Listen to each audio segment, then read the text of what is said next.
A technique used by the old masters where you're doing an oil painting in black and white, and then you're putting a color glaze on this.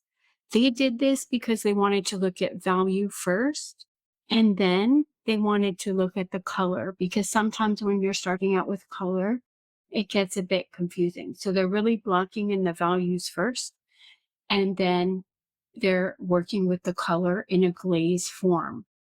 Since the oil painting takes a while to dry, you have to do one layer and then let it dry for, I'm going to say 4 days to a week and a half until it's totally dry.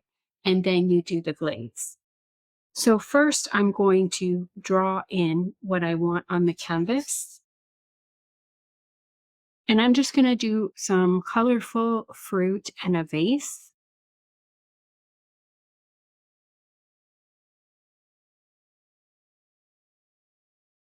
There's a lemon. I'm just trying to get stuff, see how big I want stuff.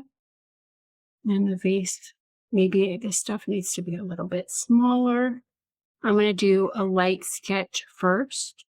And remember, you can do this with the paintbrush. I will do that on another video. But right now, I kind of want everything in the right place.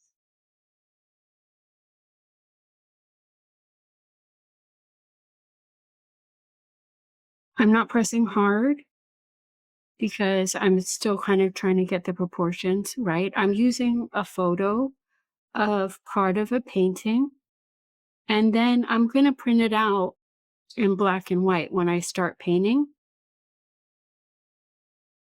because I want to just look at the values. And then when I glaze in about a week, I'm going to print it out in color. So you want to find something in color and then print it out in black and white if you have a black and white printer, or change it to black and white on your computer.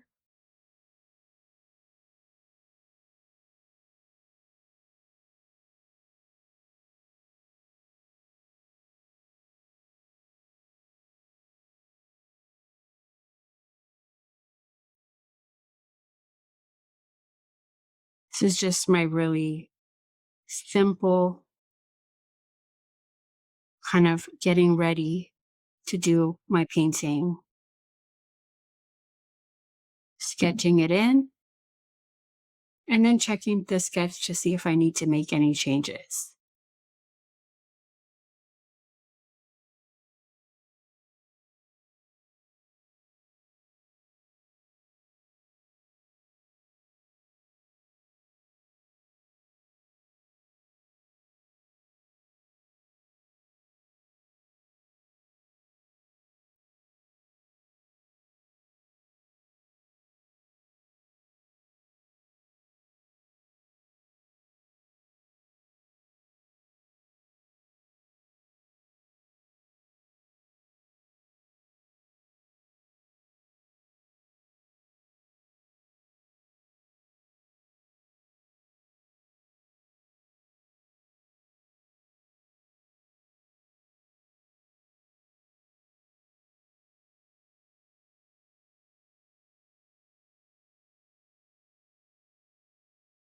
And there's some fabric in the background. For this, you can copy, I guess, for maybe for all of the paintings, for right now, you can copy paintings or photographs. You can look for Adobe stock photographs. It can be anything you want. You want it to have shading and color. And we're just learning skills, so copying is okay.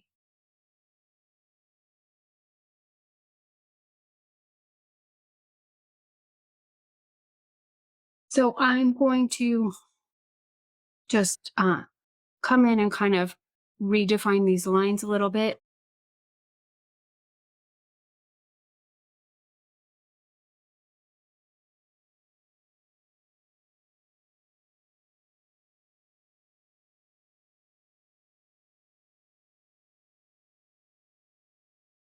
And I'm going to press a little bit harder. Again, some people don't like to start in pencil because it sometimes gets into the paint and it's kind of hard to get it out. I don't really mind. I just do layers over it if it gets into the paint. But we will look at starting with a brush later.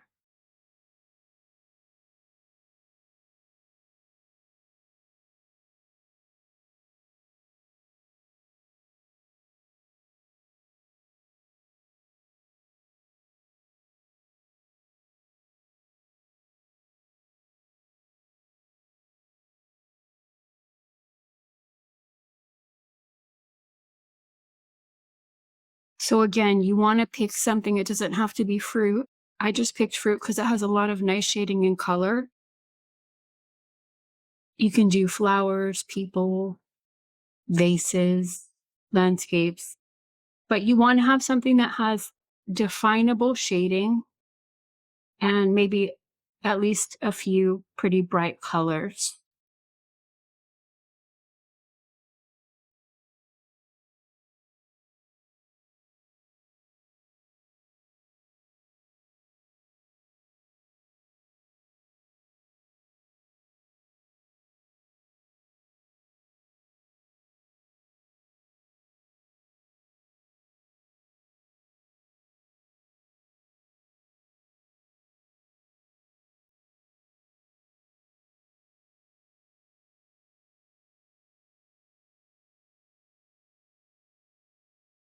Just kind of getting these a little bit more defined and correct.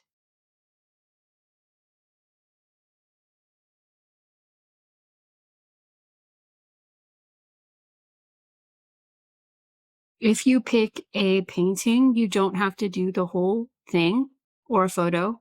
Like this is part of a still life painting that I found online.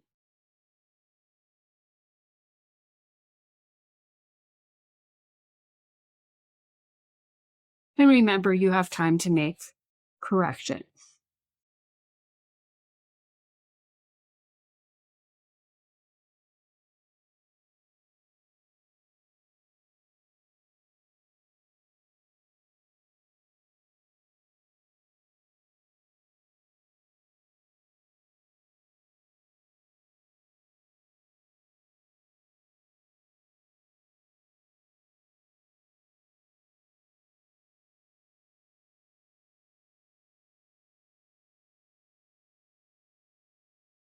I'm just I'm just looking at it and kind of thinking if I need to correct anything, and I will correct in paint.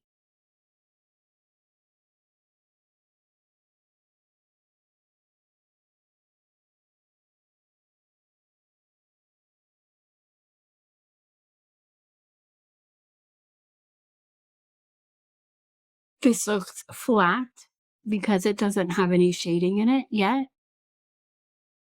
but it will look three-dimensional later.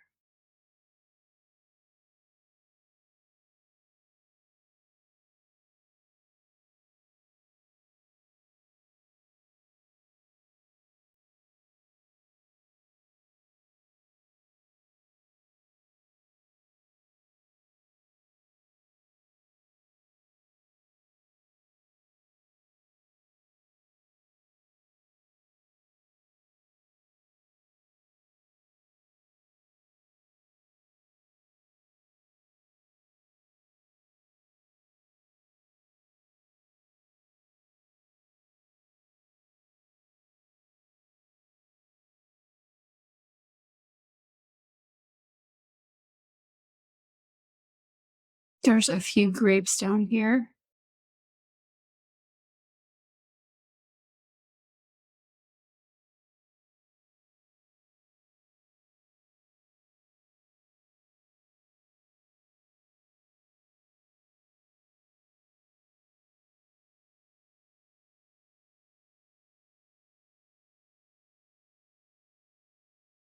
I'm just using a canvas board and a pencil.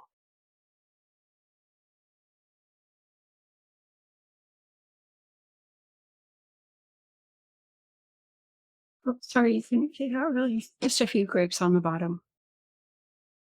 Okay, I'm going to stop this video here and then I'm going to come back and do my first layer in paint. A lot of oil painters mix their own black, so you don't always have to do it, but I want you to try it for this painting. They do that because they can have their black lean towards warm or cool. What I am using here is Artisan Water Mixable Oil Color. This is uh this is a oil color that mixes with water instead of the solvent turpentine or mineral spirits. I don't like working with turpentine in my house because it's kind of it's toxic chemicals, so I use this kind of paint. It is in between artist grade and student grade. So what I have on my palette here is French ultramarine, which is the cool, and burnt sienna, which is the warm. These are the two colors that you commonly mix to get black. But I also have burnt umber, which is another brown, which is a little bit darker than burnt sienna. Sometimes I don't like the black I get with these two. So I'm going to start by getting some blue. And you want to mix enough to work on your painting for a while. So you don't have to keep remixing it. And then you're sometimes getting a different black. I'm going to try the burnt sienna. So they're complements, orange and blue. So they give you a black. A lot of artists prefer this because you get kind of a deeper black than you get with the black coming straight out of the tube. And also you can lean it towards warm or cool. I use regular black sometimes, but I want you to try this just to see if you like it. And I'm going to put a little white in there to see what that looks like. That's too blue. Now, I can put some more burnt in there. I'm making a gray right now, but I got too much white in there.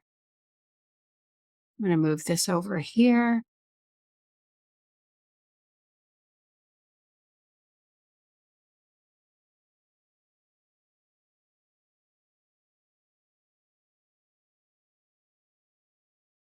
I want kind of a neutral. Now that's getting less blue. I'm going to, still too blue. I'm going to put some burnt umber in there.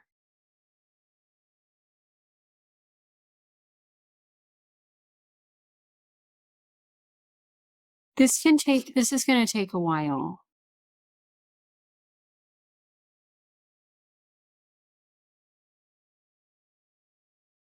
This is the gray. I'm going to have to mix the black again.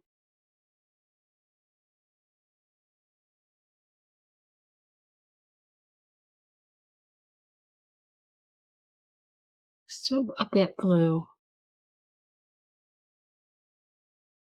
I'm going to bring off the palette knife.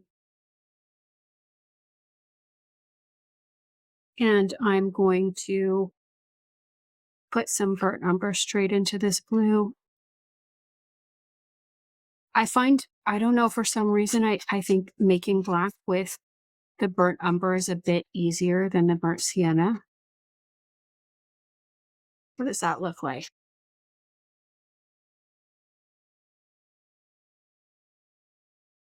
I'm going to put a little bit on here. That looks actually pretty good. So you can mix your 5 values. So a light gray, medium gray, a dark gray. I'm just going to start with this. So I do a lot of mixing on the canvas. So I'm going to put this to the side.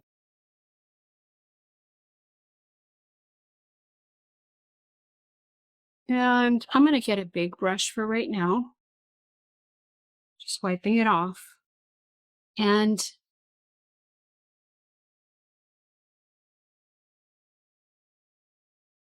I'm going to try to create the values on this painting. This might take more than one layer. And again, this takes a long time to dry. So I'm going to go in with kind of a light gray.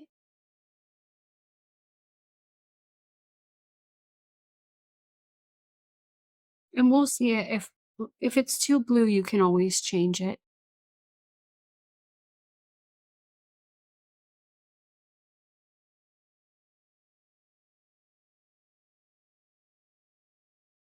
If you're really struggling, I want you to try this, but if you're really struggling with it and it's just too hard, you can just use regular black.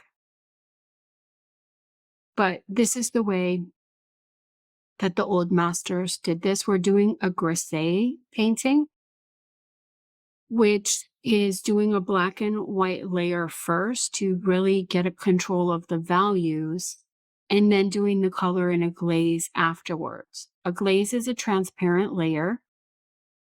The values, so some people have trouble seeing color and value together, and that's kind of why they use this technique. This paint is very different than the acrylic. It's oily and it stays open for like maybe a week.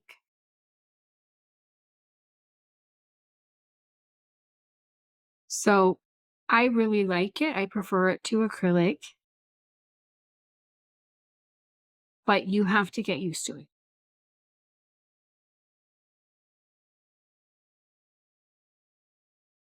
So I'm just looking for areas of dark and light right now. I'm not going thick in this painting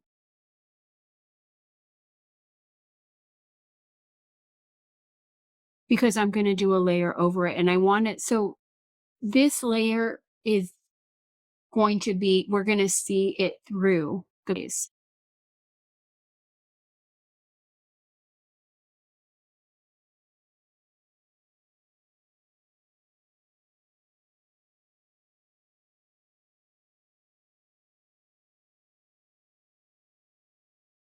So I want to get some really nice shading and blending on this layer.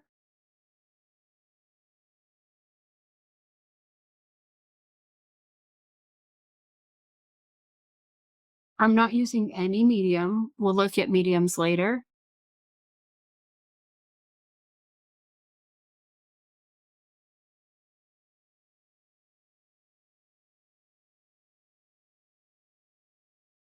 I will do more detail work. I'm just trying to get major values in right now.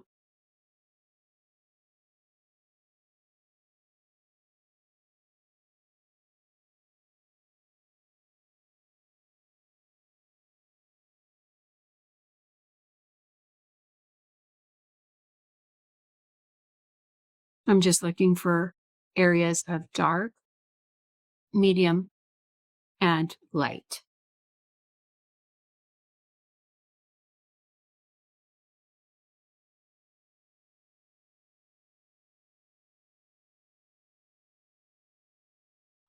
Since I have a dark on my brush, I'm kind of just going to go through and look for darker areas in the image,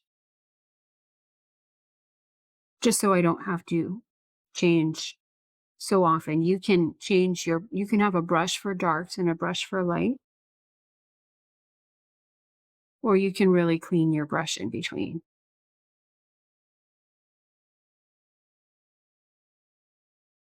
So I'm just going to do a dark area right here. Lower this so you can see. Try to move that arrow. This is a piece of card. Again, I like to throw away my palettes. You can use plastic palette paper.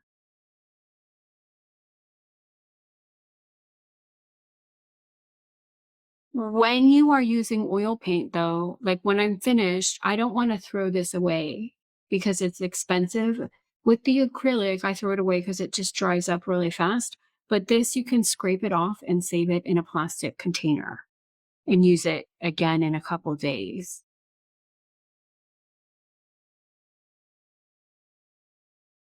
If you're using regular oil paint, then you need to use turpentine or mineral spirits.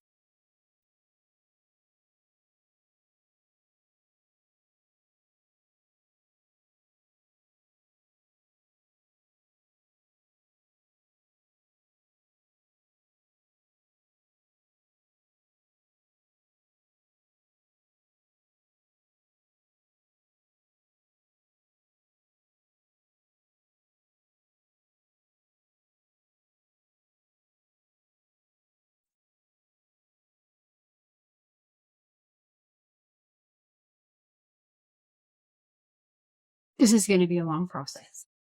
Um,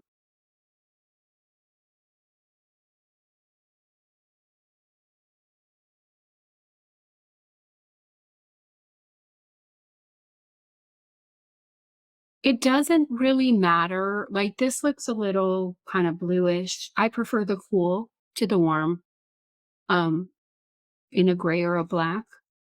But if it's warm or cool, that doesn't matter. That's fine. That's totally fine. You can still do the Grisaille painting over it. So Grisaille is a black and white uh, first painting in oil and then an oil glaze over it in color. Artists use different techniques. So um, some people do brunette, which is a brown kind of, I guess we'll call this the underpainting, although it's not really an underpainting, but we can call it the underpainting. Brunette is for brown underpainting and color over. Verdaccio or Verdaccio, I don't know if I'm pronouncing it right, is for green underpainting and color over. And ibache or ibaque is for just a color underpainting and enhancing the color with a glaze over it.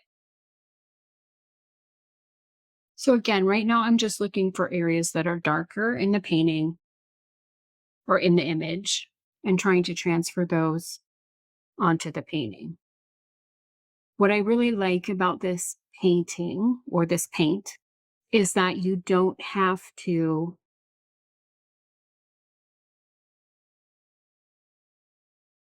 worry about it drying really fast, which you do with acrylic. You can paint on this for a couple hours and it's still going to stay wet.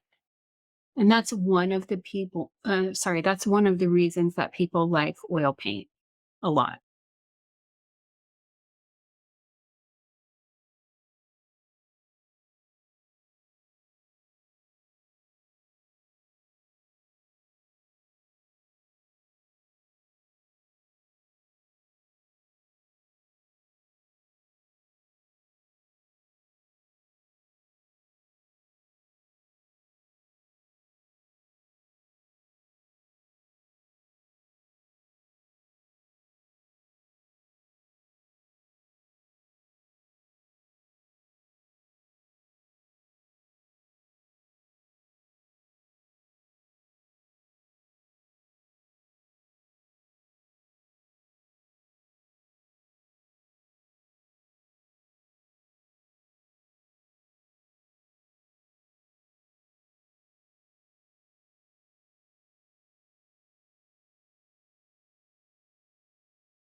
Again, just looking for areas that are in shadow and blocking them in.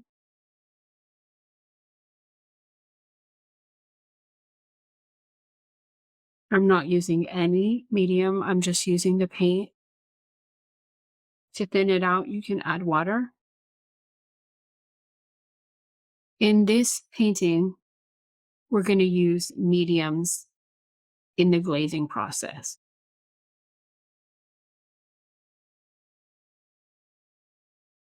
In some painting, people use medium while they're painting.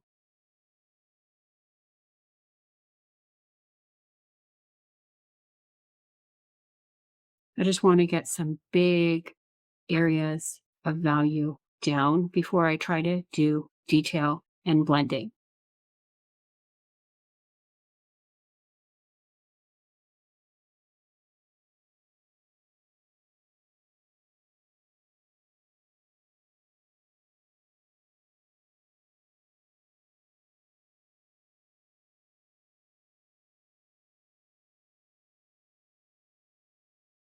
Okay. Let me move these pencils. All right. So I want to start, like, since I'm working like right here, I don't want to go dark right here because my hand is coming over here. So I want to kind of work from top to bottom. So I'm going to get a lighter value.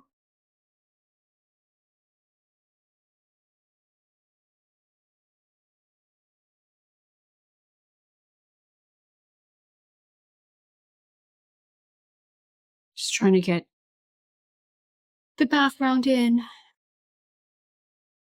And I'm not, this is again, I'm going to come in and correct this. I'm just getting big areas of value in to start.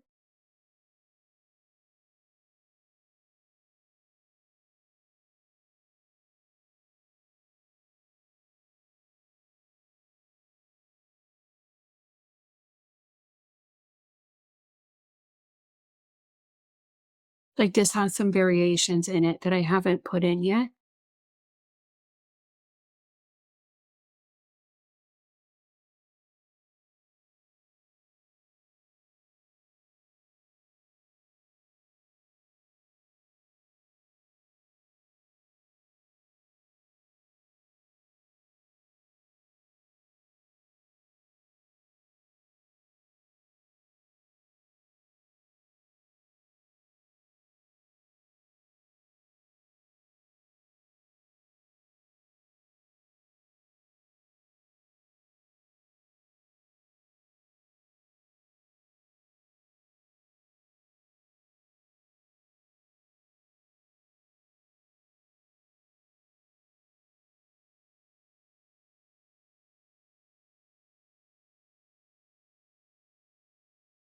Doesn't really, I mean, it doesn't look realistic, but hopefully it will.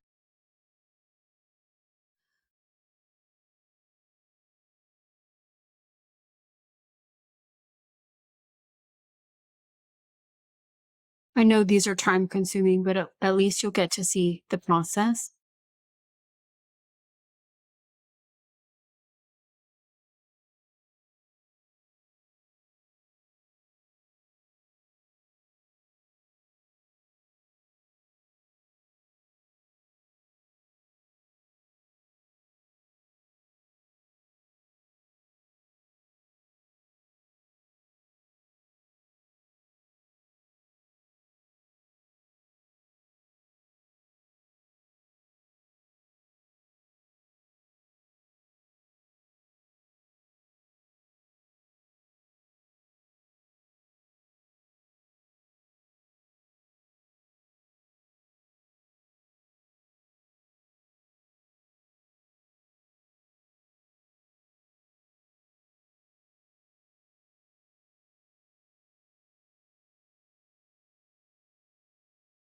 All right. I'm going to go a little darker right here.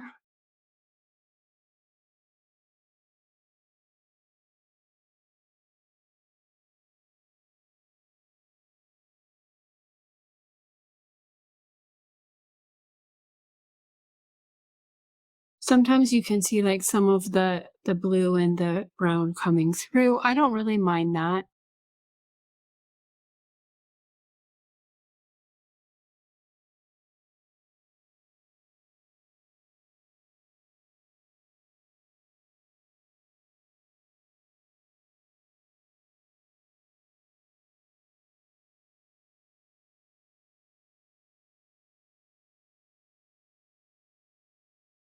Okay. I'm going to leave the background for right now, and I'm going to come into this vase and the piece of fruit. So I'm going to get, I have a paper towel here, and I'm going to wipe this brush off and kind of get some of the paint out. And I'm going to go for a lighter. Sorry, you can't see my white here. I'm going to get some white.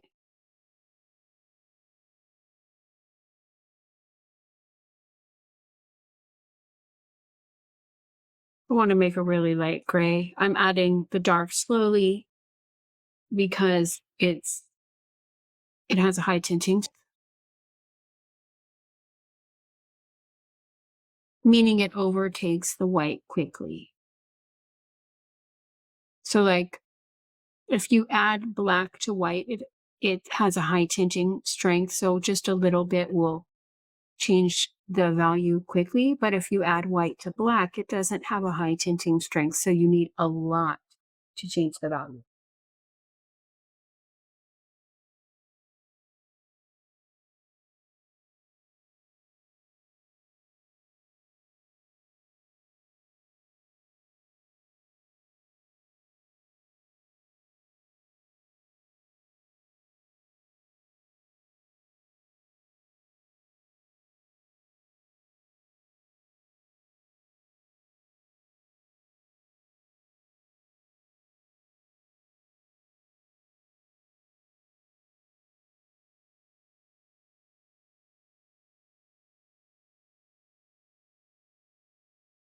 And I'm going to go a little bit lighter right here. This still needs more work, just step at a time. I'm just kind of cleaning off the brush.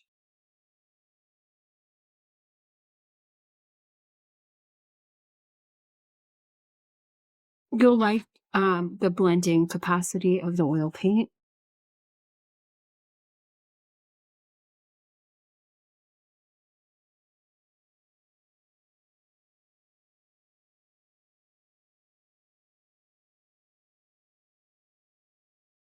Okay, that needs work, but that's a starting point. I'm going to come up here and look at this piece of fruit.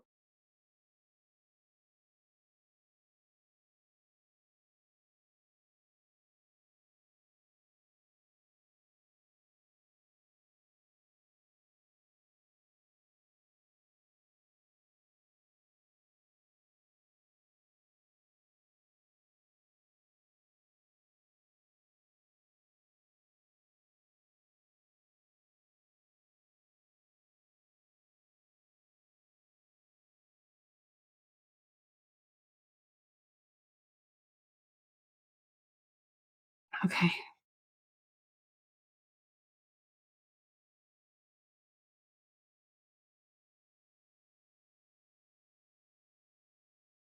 It's lighter in here, so I'm trying to get a lighter value. Again, in black and white, it's called value. When it's color, it's called hue or color. So I was going to say, I am going to get a lighter color, but it would be value.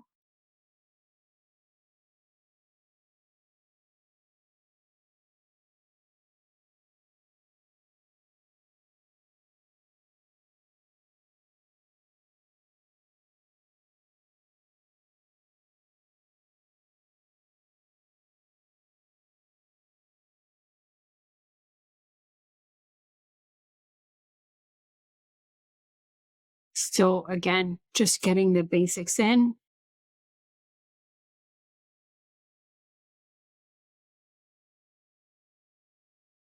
I'm trying not to pile on the paint thickly.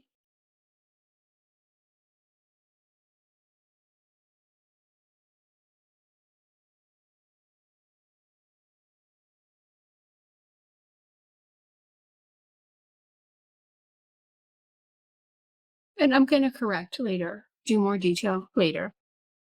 Okay, let's take a look. That's kind of a starting point. Starting to look a bit three-dimensional, but not totally. I'm going to take a look at these pieces of fruit down here.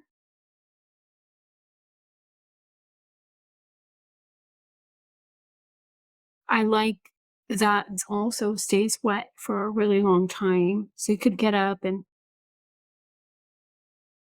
have a snack and then come back to it. Whereas with acrylic, it would be dry. And remember, you can do oil over acrylic, but you can't do acrylic over oil. So say you wanted to start this, like in acrylic, and then just because you wanted to get it done more quickly and then do a layer of oil over it with the detail and then do a glaze, that would be fine. Um,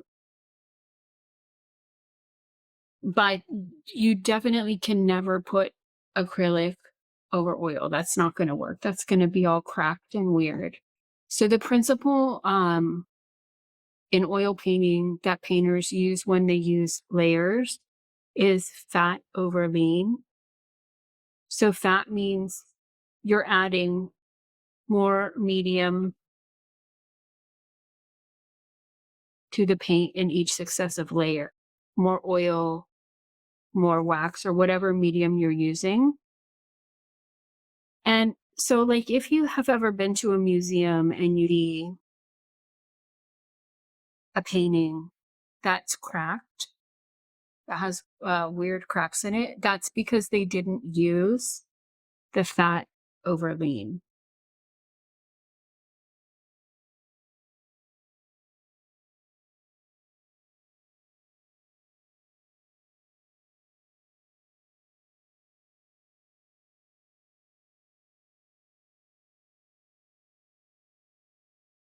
That doesn't look quite right, but I'm going to correct it later. I'm going to keep going. Okay.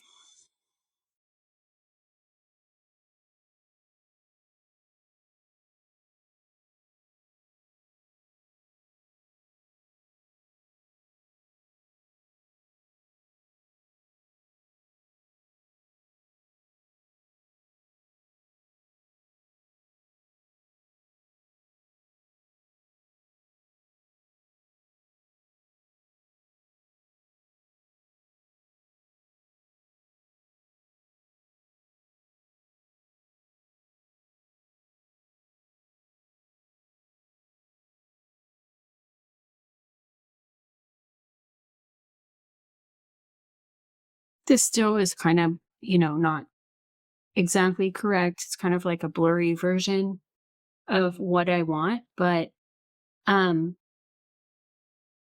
I'm going to come in and correct it. I don't want this paint to get too thick. Sometimes you want thick paint, and we'll look at that in a later painting.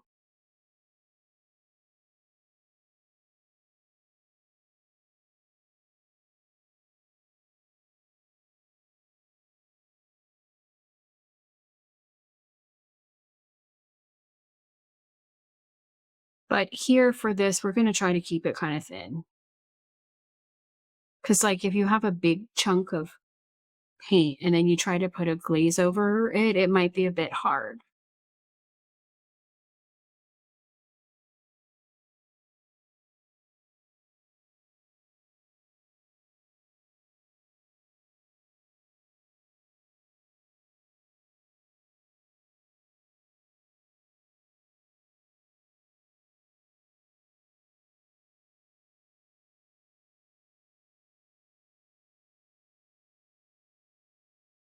This one, it looks okay. That needs a bit of work. That doesn't look quite, this looks kind of weird, but I'm just going to keep going.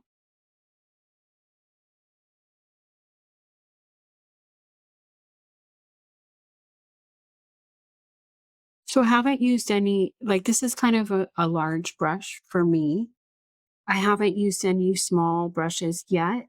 I'm still kind of blocking in big areas of value, and then I'll come in and see what I need to correct with a smaller brush.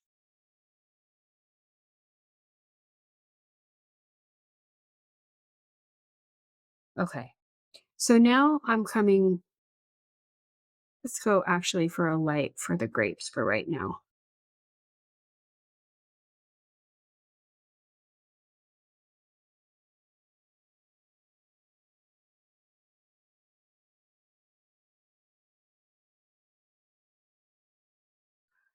Okay. So now I'm gonna go light right here since I have a light on my brush, light to medium.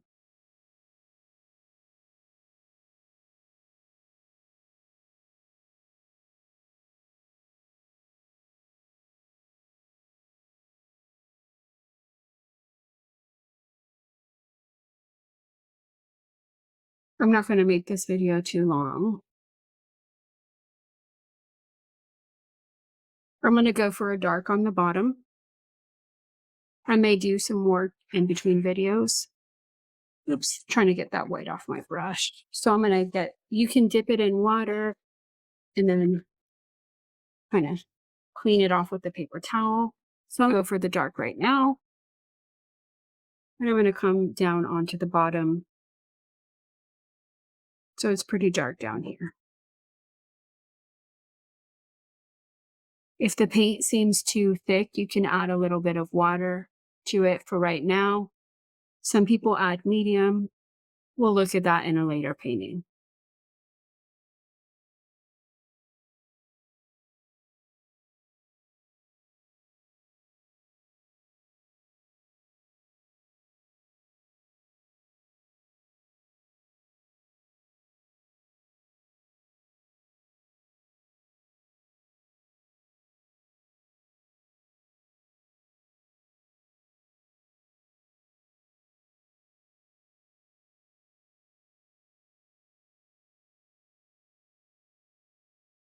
Stopped. But if you put a lot of water in the paint, it can become watery, like a watercolor. I just put a little water in here.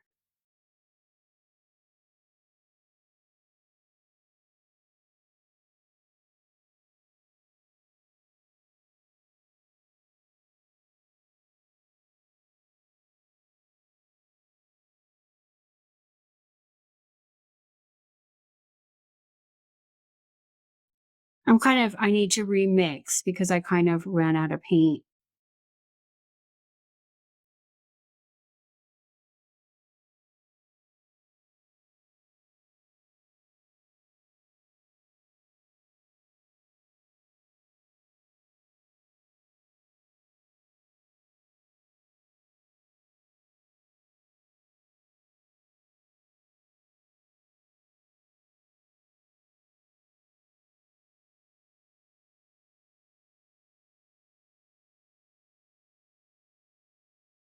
This is going to be probably a little bit shorter, but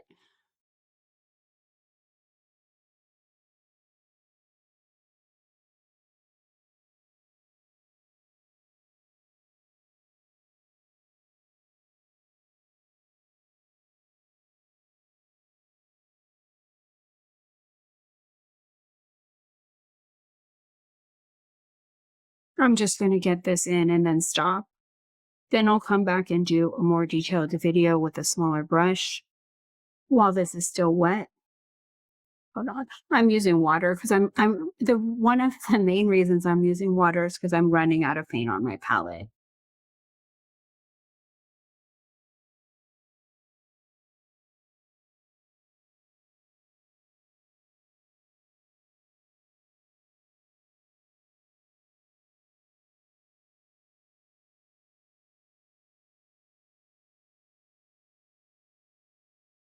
Okay.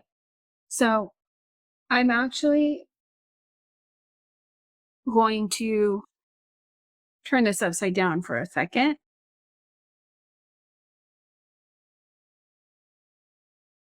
So again, you can do anything you want that has value and color. I try to pick something kind of simple, but also has a lot of value and a lot of color. Okay. So I'm going to work on this part a little bit.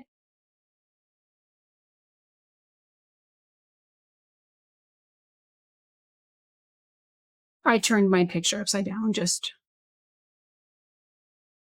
Okay.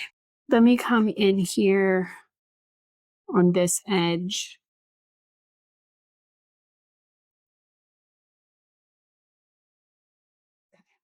And then there's a light.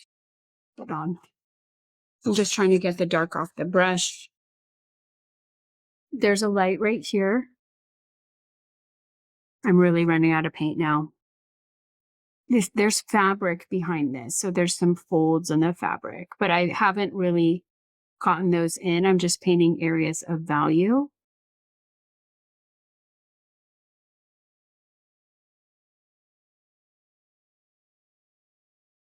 Just trying to clean up some of these edges. And then, I mean, it needs more, but I just want to get this white part kind of filled in. There's a highlight right here in the fabric.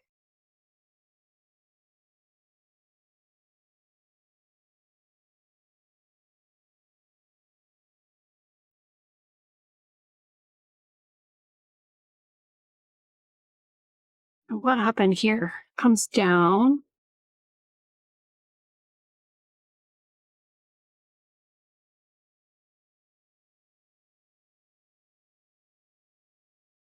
I'm just getting some value in here. And I'm going to come back and correct in a bit with a smaller brush, but I'm going to remix my paint first. So I'm going to go ahead and stop this. I'm seeing, like, one thing I see is like a texture. I don't want textured lines on this, so I'm just going to get a Q-tip and kind of wipe that a little bit. So for this painting, I want it to be smooth.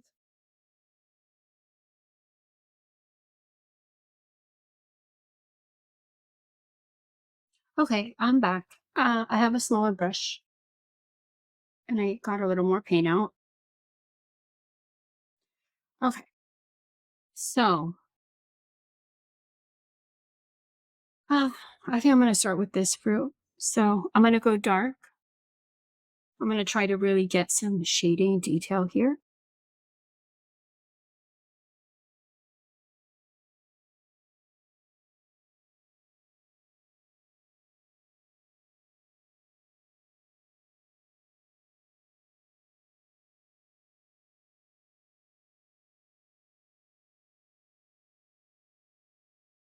Again, I don't want to go too thick, so it'll be a little too much paint. If you're having trouble at this stage, you want to let it dry and then do another layer, you can do that. I'm going to try to go wet and wet for a while. And if I'm getting frustrated with how wet it is, then I will let it dry for a couple of days and do another layer.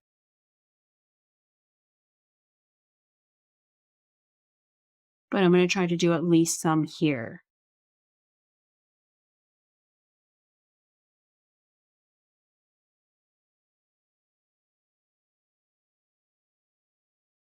That's a little too blue, but I'm going to keep going.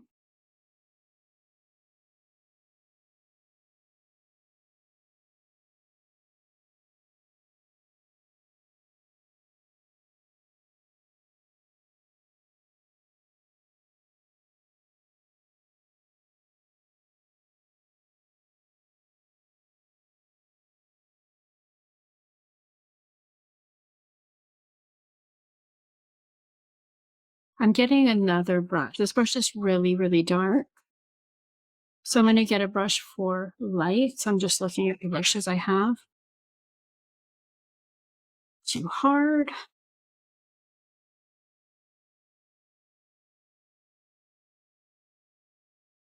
Okay, so now I'm going to add some lights with a different brush. So I have two brushes in my hand, a brush for darks and a brush for lights. Because I don't want to try to keep cleaning it off after each layer.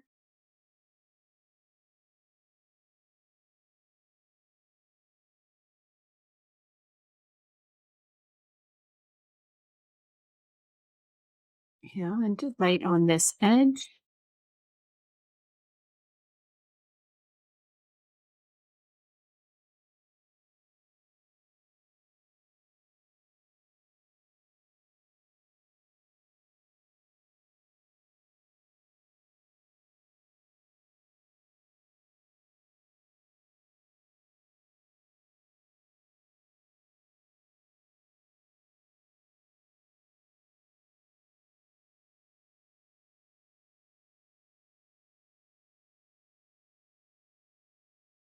This needs a help. We're going to go darker for a second.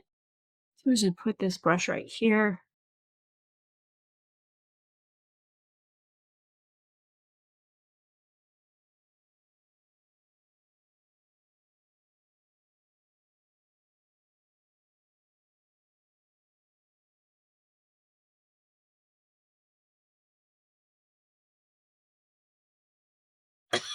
Excuse me.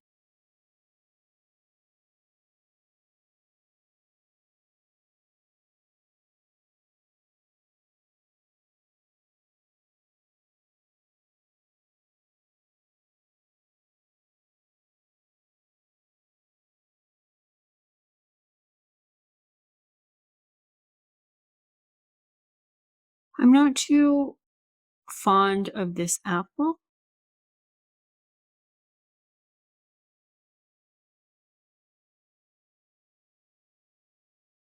Like, I feel like it needs a bit of work. I'm gonna go darker over here, but I don't want to spend too much time like just fawning over this. I'm gonna try to move around the image.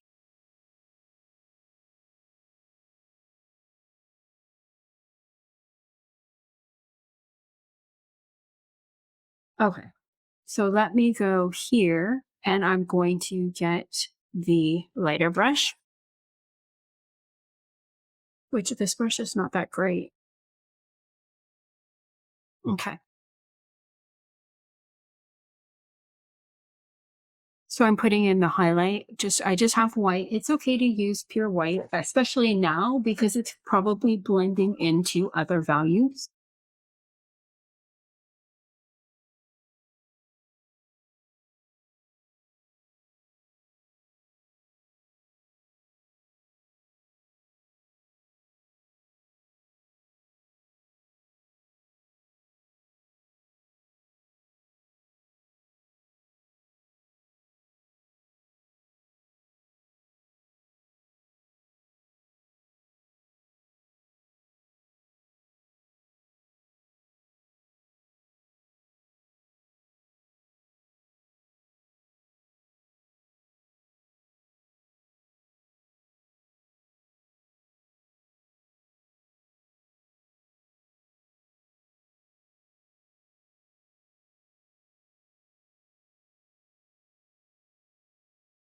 I'm going to get my Q-tip.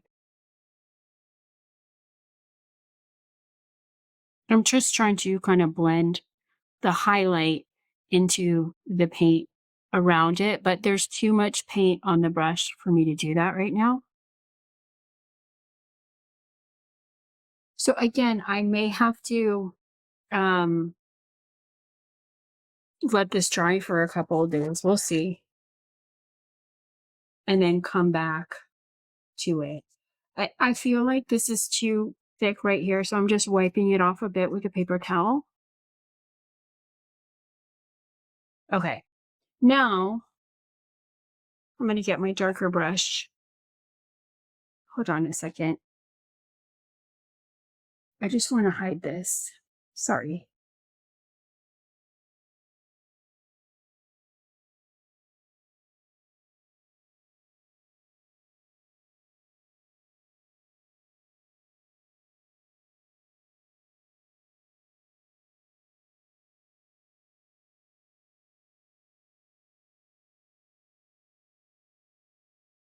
We're going to have this kind of bleed into the ground below it.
Hold on.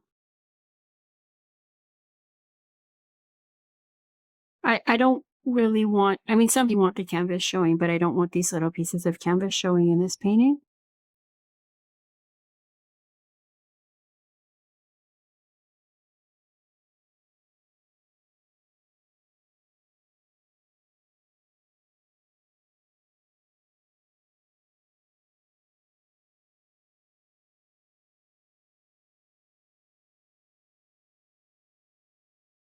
And this kind of needs work, but it's kind of getting wet and muddy. Yeah, yeah. Okay. But it's looking better than the layer before. So I'm probably going to have to let this dry and do another layer of black and white and then another layer of glaze. Okay. It's just getting, it gets really wet and it gets hard to whip. So the upside is that you can blend for quite a long time. The downside is that you have to wait for it to dry for a couple days. So I'm usually working on a couple different paintings at a time. Okay, hold on. This needs work, but I'm going to move to the vase.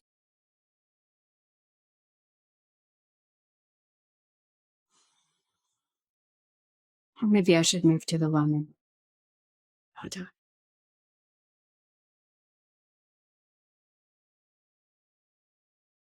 I'm actually going to go to the vase. All right. So let's take a look at this vase.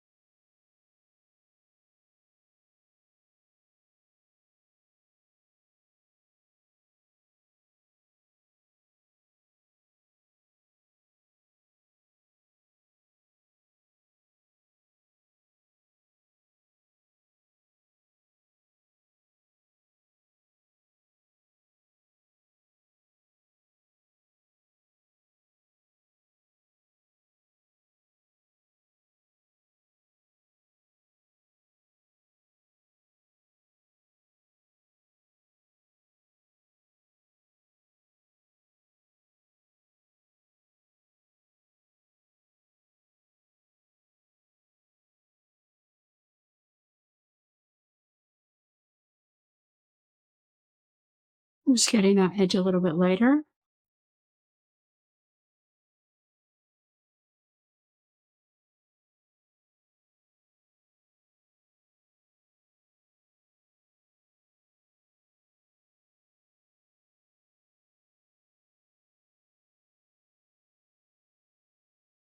Okay. And then right here, I need to go a little bit darker.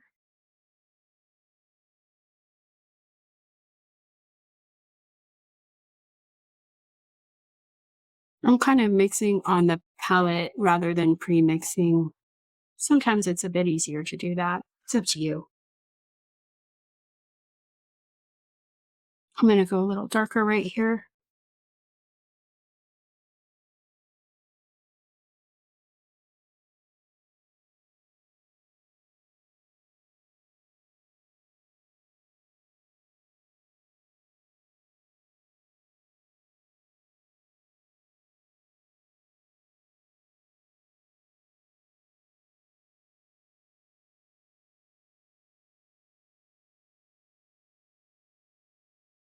Again, you can do your own, or if you feel like you just want to follow along with these videos, that's fine.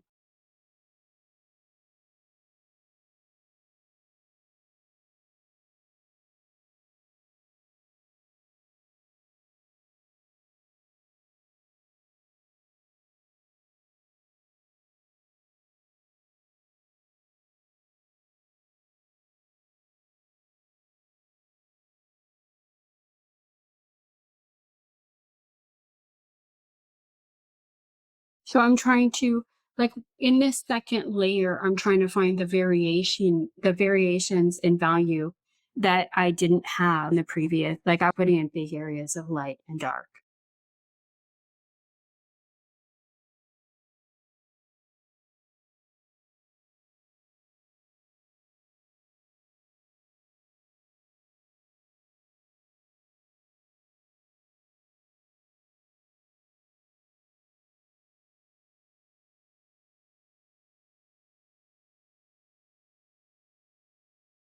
That's not quite right.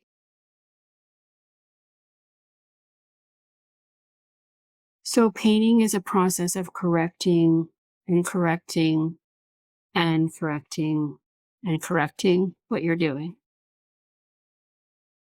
Again, I like to to view it as going from blurry to detailed.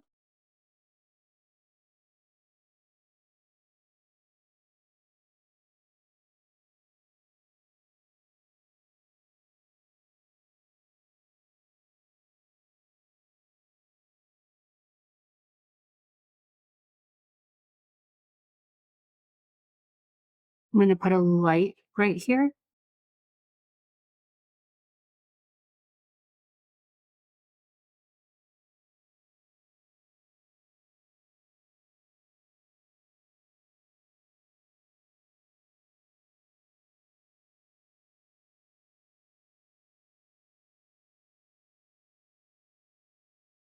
And I'm going to get my Q-tip.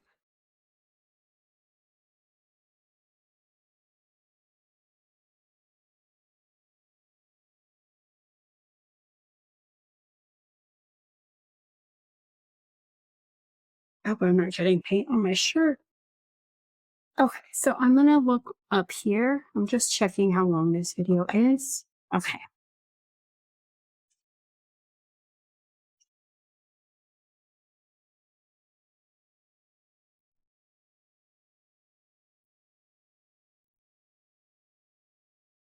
So again, you want to print it out in black and white for this layer. It's too much paint on my brush. Okay, so I'm going to come right here. And I'm trying to put in a dark right here.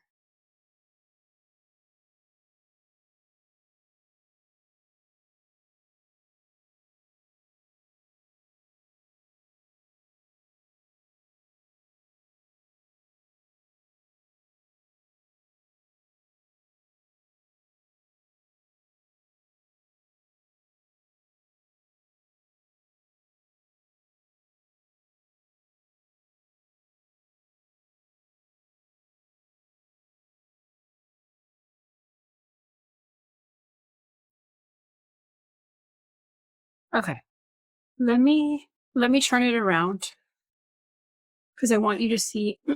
Sorry, there's a canvas underneath. I want you to see some of the fabric.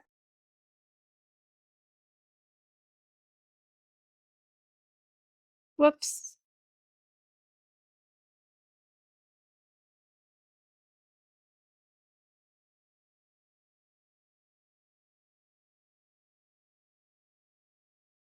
Hold on 1 second. It's looking a little bit better. I mean, it's still. I'm gonna say it probably still needs another layer when it's dry. Okay.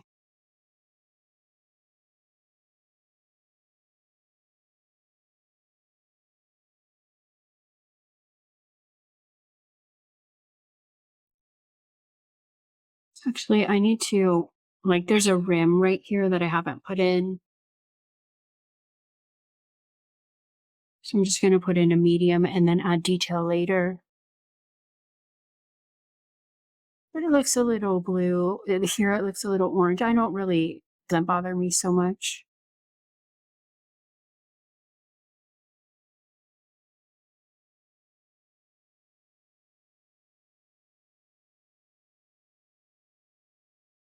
Okay, I'm going to leave that for now and then fix it later because it's going to need detail work. I'm going to lighten it a bit.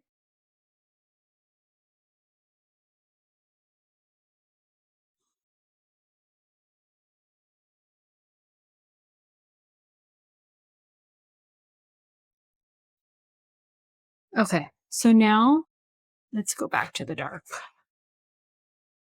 I'm just getting some of this off my brush.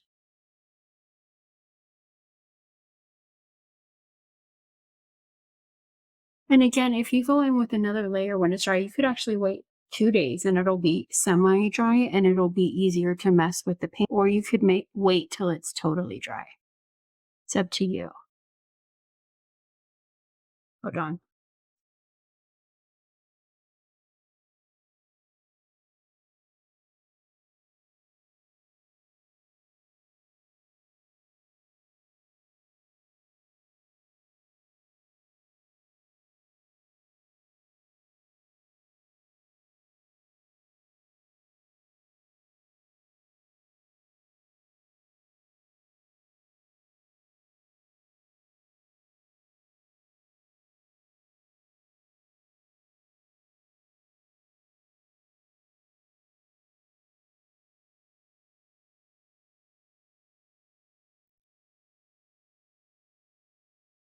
And as I'm doing that, I'm seeing that this is not, I'm moving around a bit because I want this dark right here to be as dark as this dark.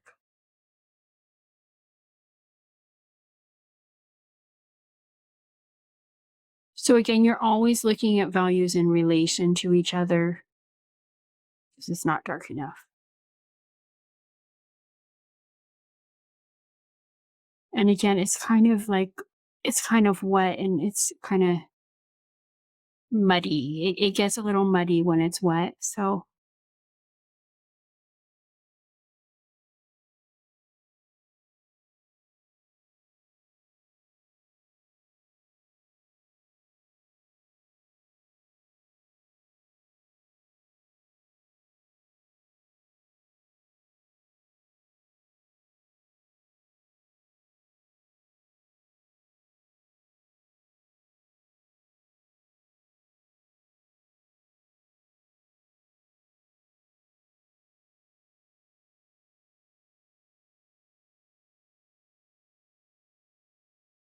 all right.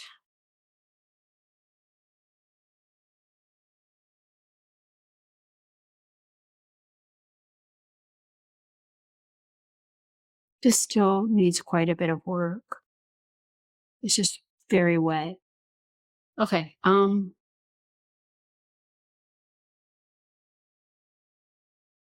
Okay, I'm gonna take a look at the bottom of the apple. There's a little bit of dark right here. I think this is an apple.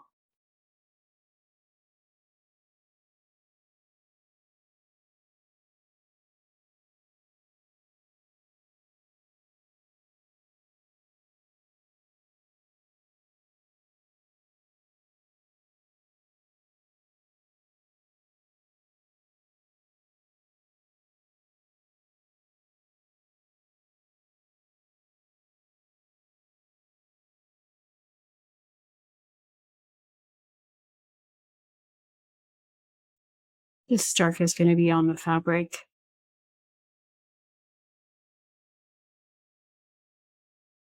Okay, it's starting to, I mean, it's a slow process, by the way. Starting to look a bit better.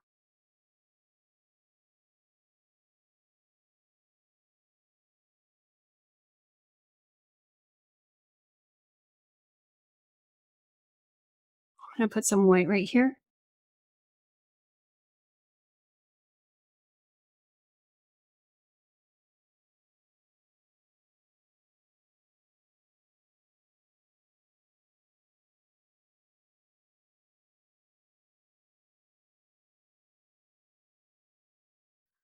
Okay, I just wanted to, I'm probably gonna, I may do some, well, we'll see. I was gonna say I may do some in between videos, but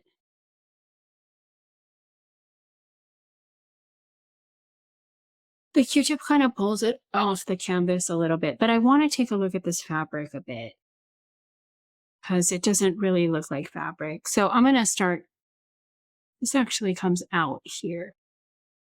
Wow, had that a bit off. So you're always looking for things that you may correct. So there's a piece of fabric right here. And I'm going to put in a highlight.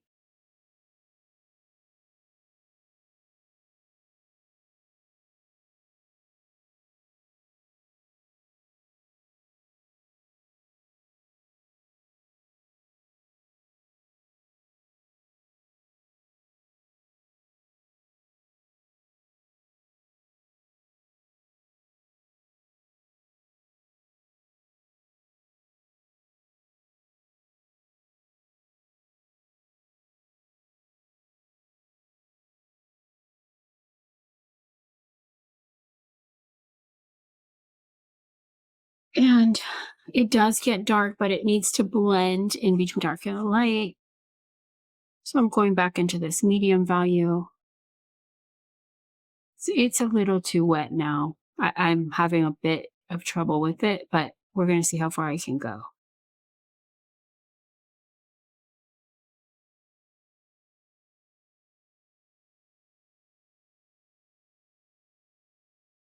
Nicole, so like Since there's already a light on, you can pull in a dark and kind of blend on the canvas. But there's so much paint on here that it's kind of hard to blend. Okay. See how much I can do. And then I'm probably going to do another layer, but I'm going to wait for it to dry. So that's going to be at least 3 days.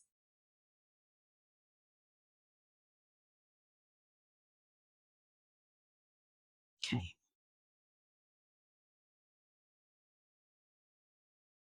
Now, right here, I'm pulling in a dark.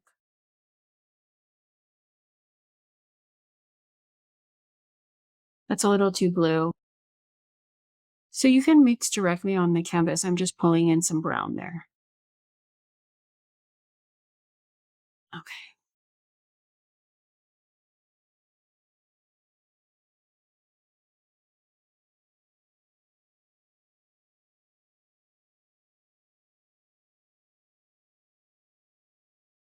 So I'm basically, I mean, before I even get into the colors, which is going to be really fun, I really like glazing over value. I want to get the values correct, right? Because it's just hard to work with color and value at the same time. It's in a whole nother, um, it's just a lot of stuff to look at and to work with. So,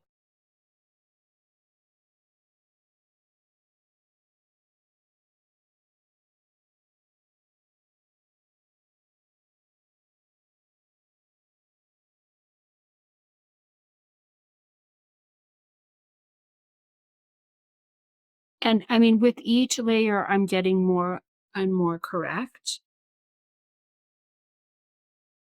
And again, this is why some people prefer acrylic because they just can do it in one sitting. This usually takes a couple sittings.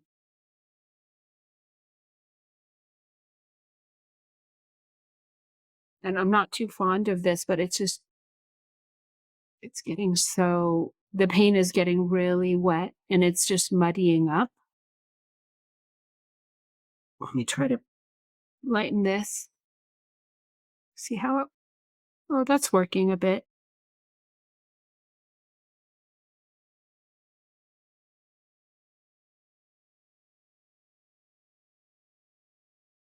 Not as much as I would like it to, though.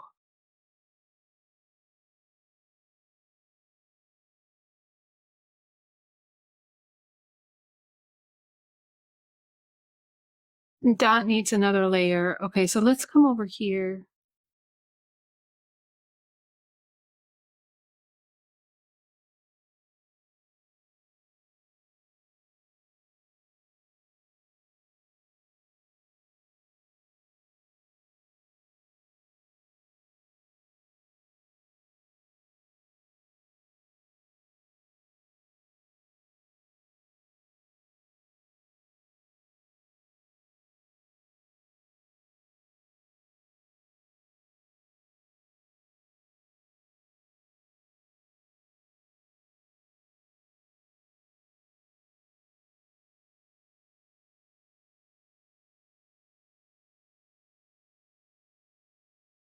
Kind of didn't really have these shapes quite correct, so I'm just kind of correcting these two.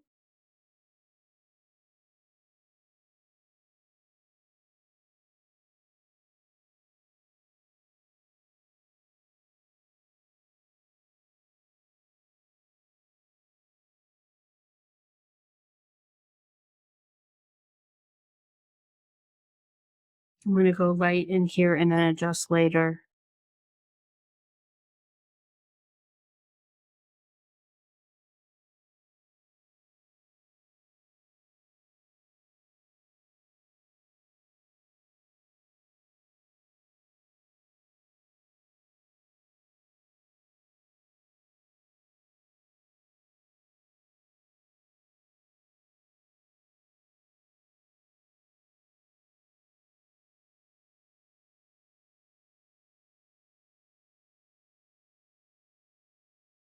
And then I need to go darker under this. So I'm going to try to go dark again.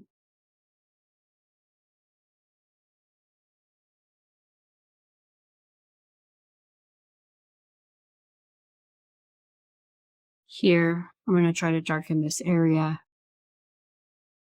It's too blue.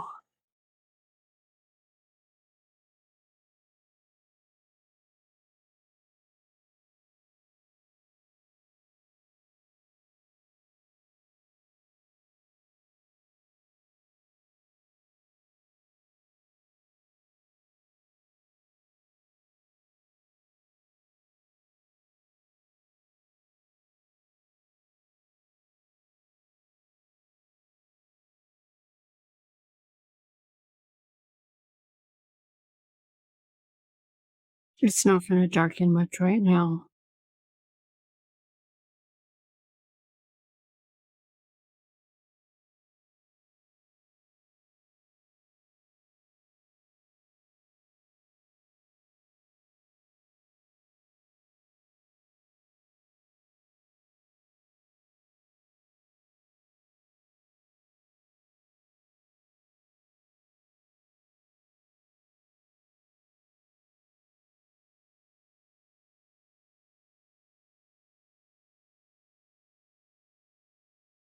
Okay. This, I'm going to come back to the bottom. I'm turning it around again.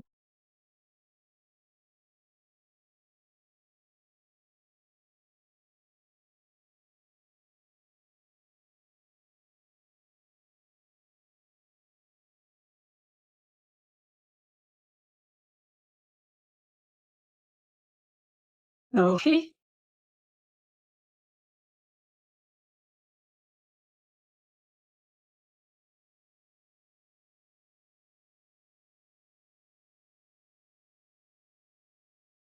I'm just going to go with dark.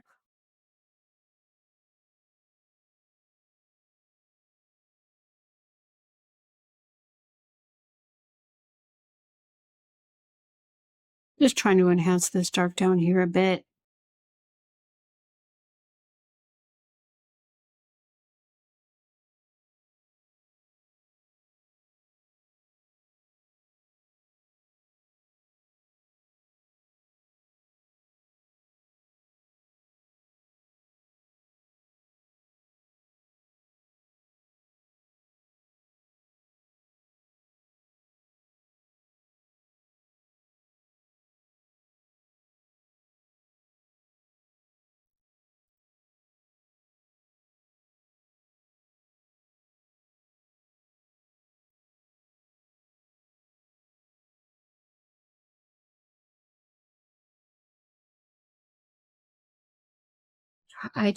These two need work, but I'm probably going to wait for it to dry.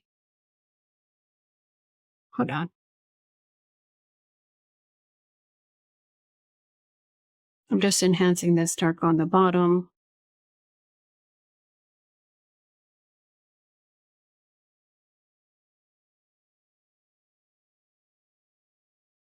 Again, I'm trying not to do thick brush strokes.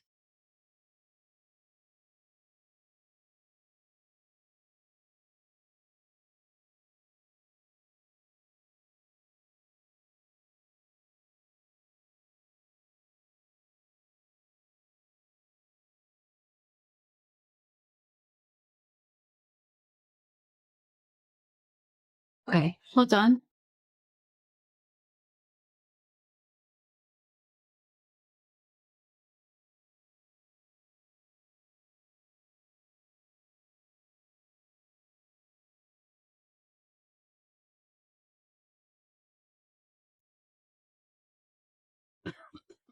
Excuse me. You know what? This apple needs to be bigger and maybe move it over a little bit. So I'm actually going to stop here and I'm going to give this 2 days and then I'm going to come back and excuse me. We'll see what happens. I'm going to do one more thing though that I just noticed. If it's not dry enough in 2 days, then it could be 4 to 5. We'll see. So I'm just going to let this dry for a while. That kind of messed it up. Okay, I need to leave it alone. For now, it's just too wet and muddy. So I'll be back with another layer.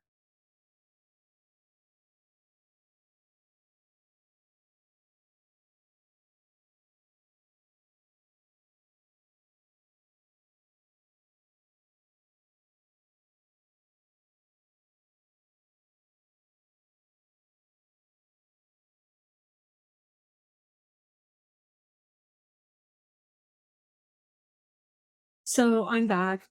I'm working just on a second layer with regular black and white.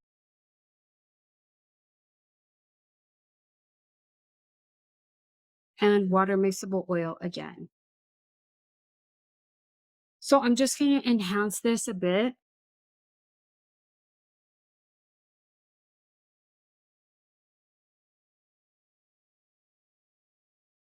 That needs a little work. It's a little bit wet. Some areas are still dry. Okay. So I'm going to look at the fruit here. I'm just using regular black and white for this layer. I'm just trying to enhance and get the values correct.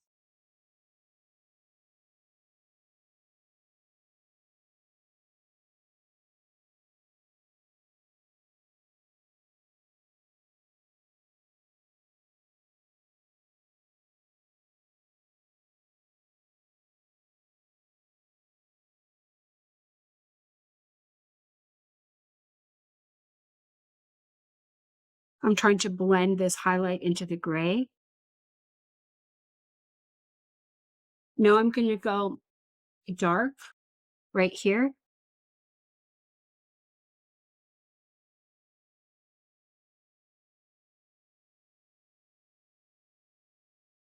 Just getting a little more black.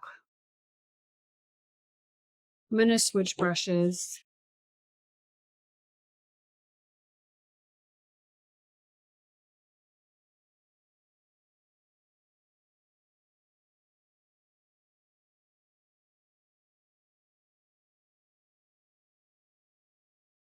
I'm going around the edge of this. I think it's an apple. It kind of has a curved edge.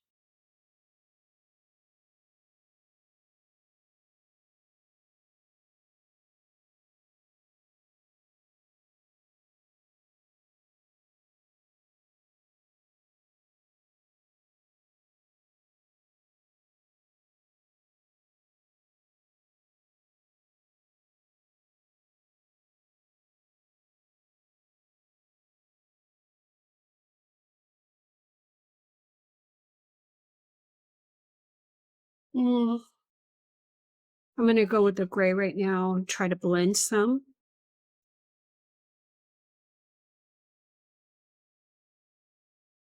That looks a little too dark right there. I'm trying to make it look round with value. And since this part looks a little too dark, I'm going to come in here and try to lighten it up.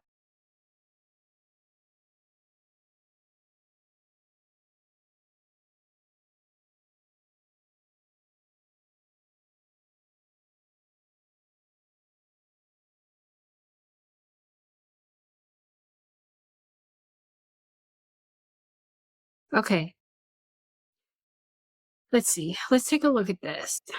I'm going to go for dark at the bottom again.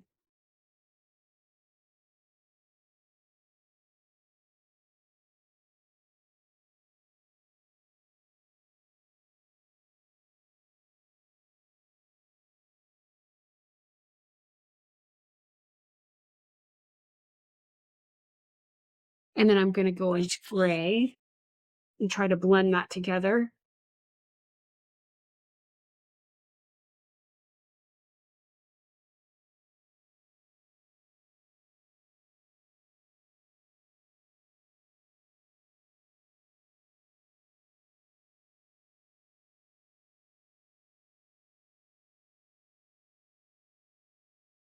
Oops.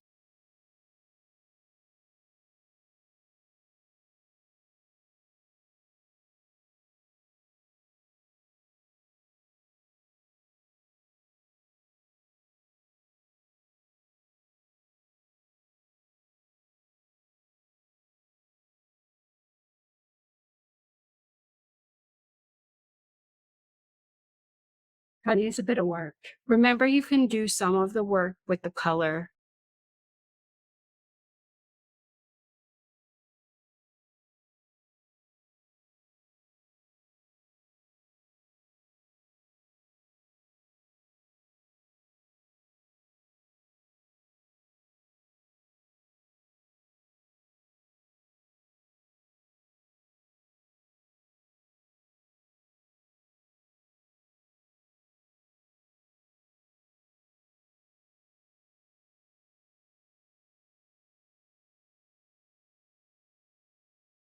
Okay.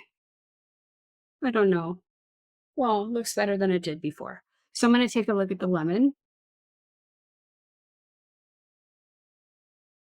The lemon is lighter than the other pieces of fruit. Hold on.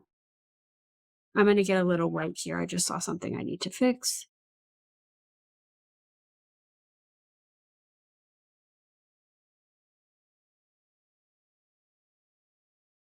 Okay. Now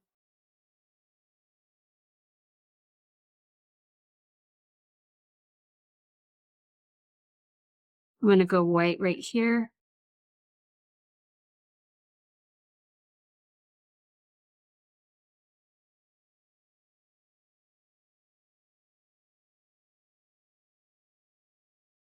I want to get rid of that edge as well. I'm trying not to build up the paint too thickly.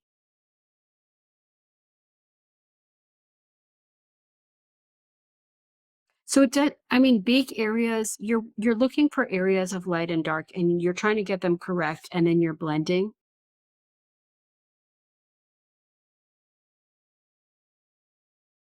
Now I'm going to go for a lighter gray.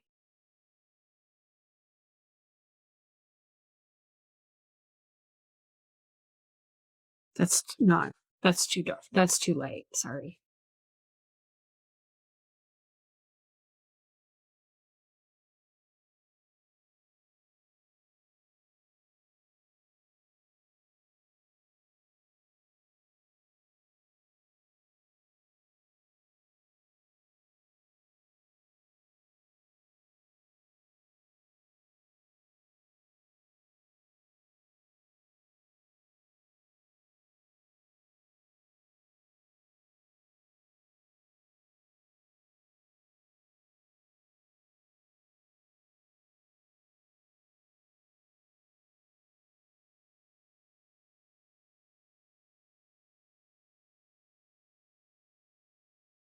And it's a little lighter on this edge, which I'm not, it wasn't really showing up when I tried to put it there before.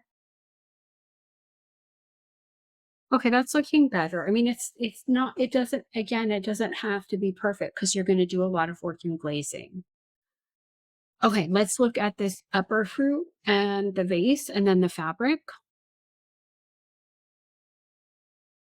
I just wanted to get some blending in here because I put in areas of dark and areas of light.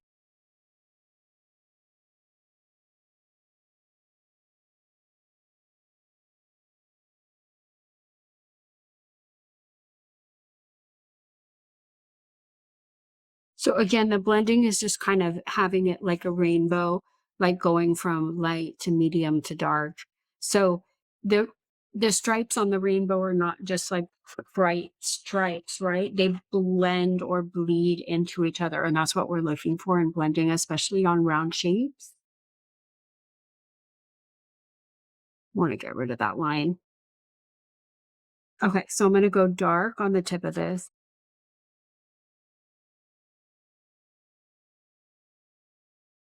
That's going to make this part stand out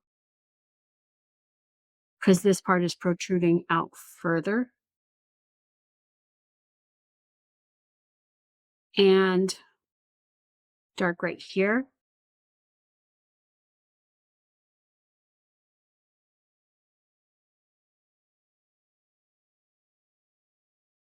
That may be a little too dark, but it helps make it look round.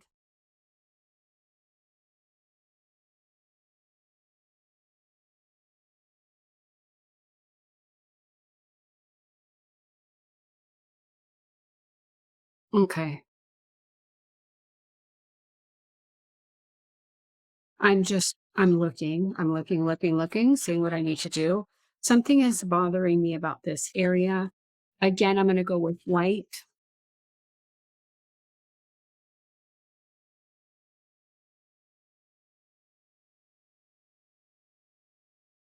And I'm just getting it as correct as I can. I mean, because remember, we're doing another layer with glaze. You can make corrections in the glaze. But I want to get it pretty close to, I mean, it doesn't have to be perfect, but kind of get it pretty nice or a layer that I'm comfortable with to start glazing over.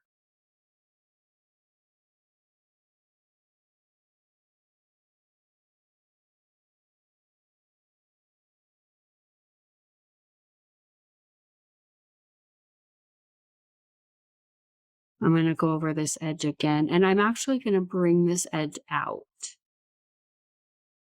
It seemed uneven.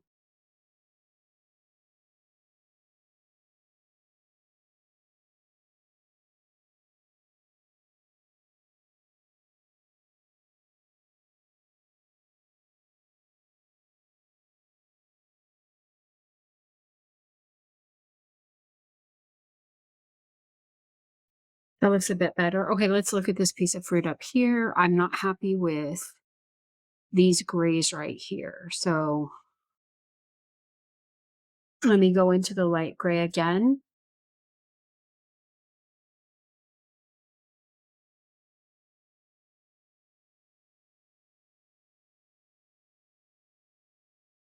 That's a bit darker, but that's fine. And there's kind of like a dark highlight right here. Guess is that what is that's what I would call it.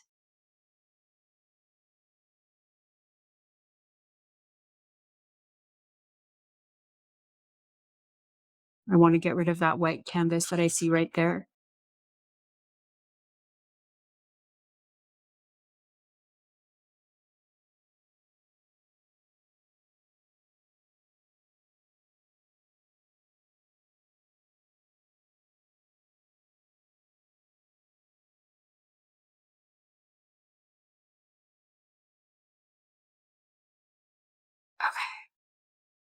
And I need to go lighter.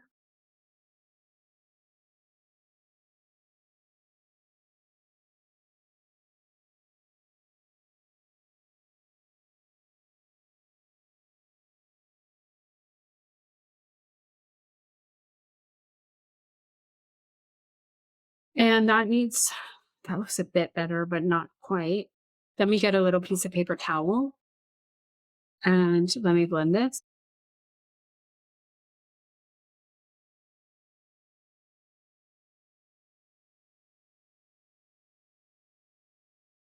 Okay.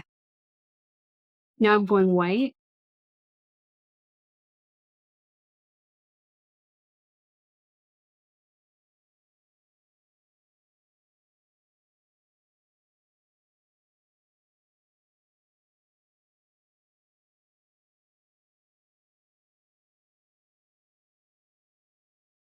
Just trying to get the light in there.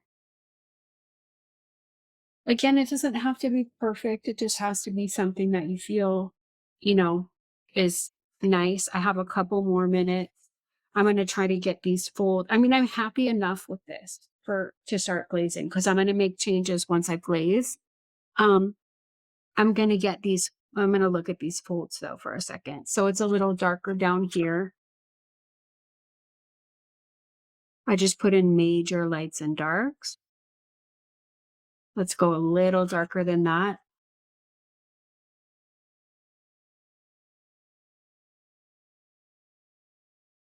And then the light part is right here.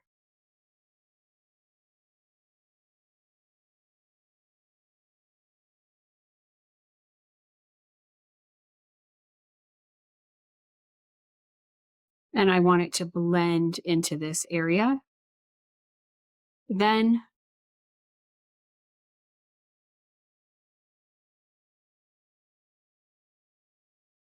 there's another fold. This is the light part. and it gets a little darker right here.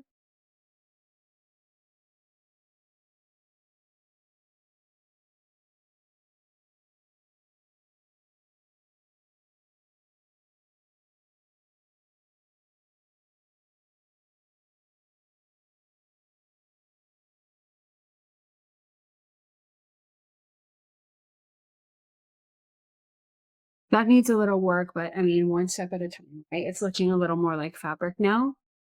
And then this is dark, and then here, medium. And then there's a light part right here. I'm going to have it diagonal. I'm kind of messing it up, so it may need another layer, but I trust that I can fix this with the glaze.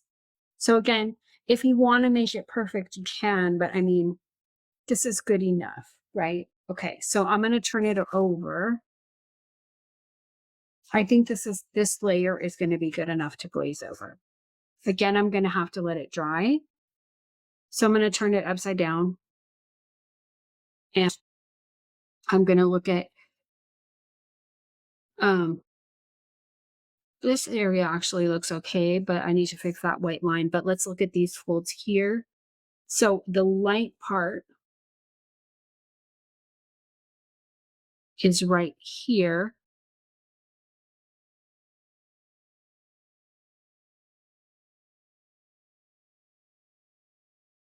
It does blend in. The other thing you can do if you're having trouble blending is get a, hold on. Let's see if this works. This is dry. This is kind of an old brush. But since it's dry, it doesn't have all that caked stuff on it or any water, and you can kind of blend it in to there.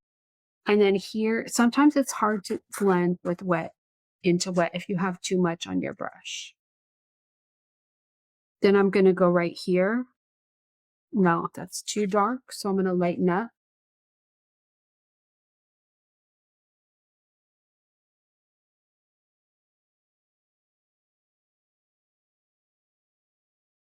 And I'm trying to blend the light into the dark here. And then there is like a line here because it's a fold in the fabric.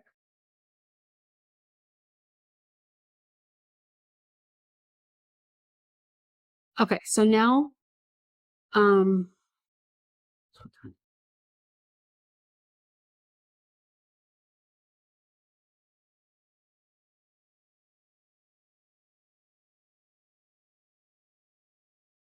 and what's going on here? These are blended. So this, if it's blended, it's like this part is sticking up and then it's going back down. And then I'm going to go just with dark right here.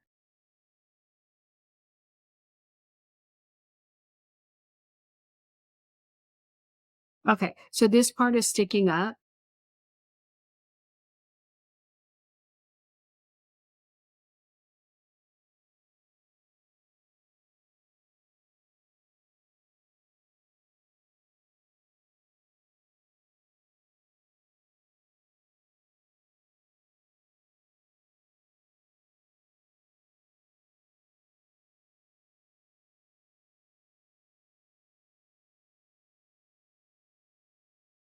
What am I missing here? A light. I'm going to go a little lighter right there.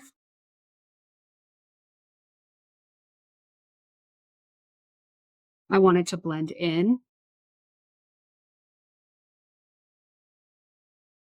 Okay, and then what's going on here? I put in kind of, it's too light. I wanted to delineate where it gets lighter, but that's too light. So I'm going to try to darken that up.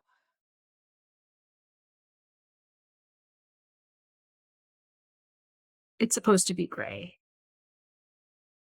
And this is like a back of fabric that's hanging on the background. This could be a little bit blended into this darker area. The light is just not hitting it right here. And then it has kind of differentiations in the gray. It's folding slightly back here, like it's a little bit lighter right here.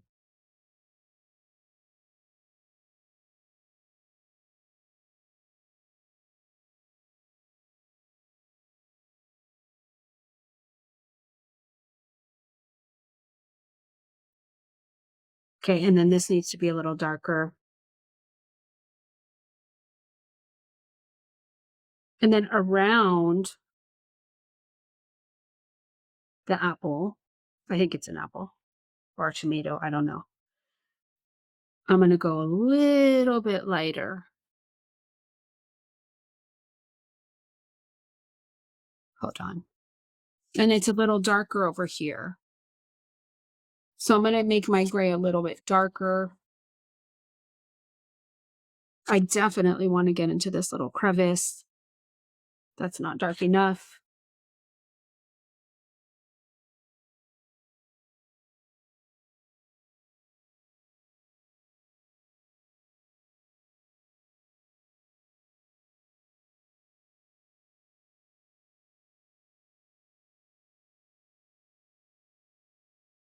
And I'm going to go, that looks okay.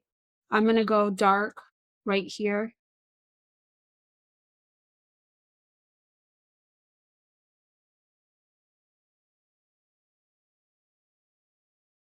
That's going to make the highlights down on the apple and try to blend it into this gray. Okay.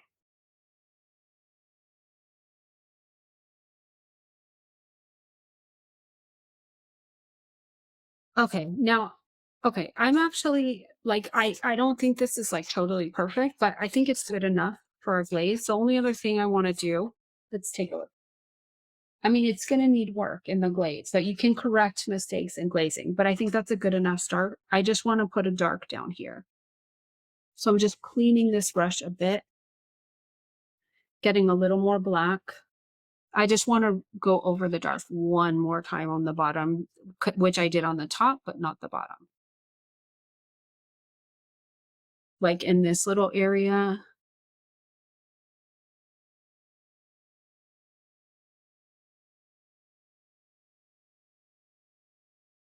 And right under the lemon. Just really make that dark stand out. As you can see, if this is a time-consuming process, now I have to let it dry for, I'm going to say 2 to 5 days, depending on how long it takes. The thicker the paint and the more medium you have in it, the longer it's going to take. I just want to get this start here.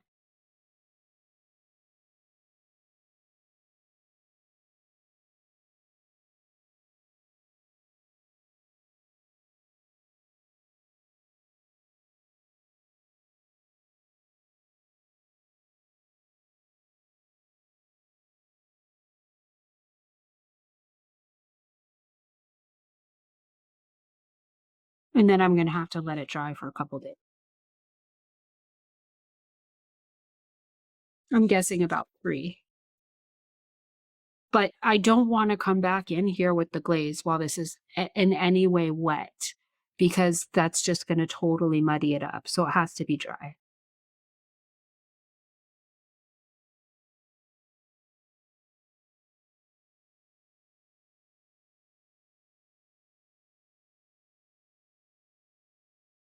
Okay. I'm going to stop it here. I'm I mean, it's definitely needs more work, but I'm going to do that on the glaze later.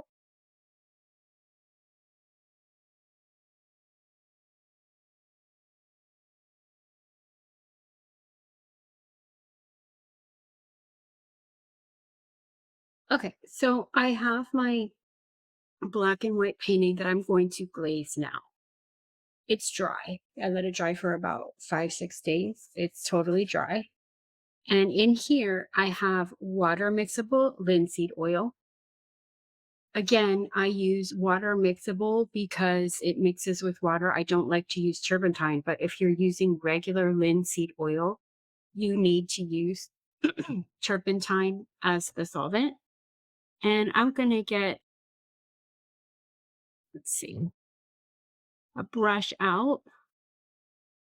Give me 1 second. That looks good. And I have a few colors on this piece of cardboard that I'm going to throw away. This can get a little messy, greasy. So what we're going to do is glaze the painting, and we want the color, the black and white underneath to show through. So I'm going to start, let's say, with this apple is green, this apple is red, this lemon is yellow. So I'm going to start trying to make a light green for like a Granny Smith apple. Sorry, let me show you. So of course I don't have all those colors, so I need to mix. So I'm going to get some green and put it into this yellow. The green is stronger than the yellow. It has a high tinting strength. And then I'm going to get some white. Wow, that green was really strong. Okay. And then we're going to make, so when most people glaze, they like to use transparent colors or transparent paint. But when you're adding white, you're making it opaque or not see-through.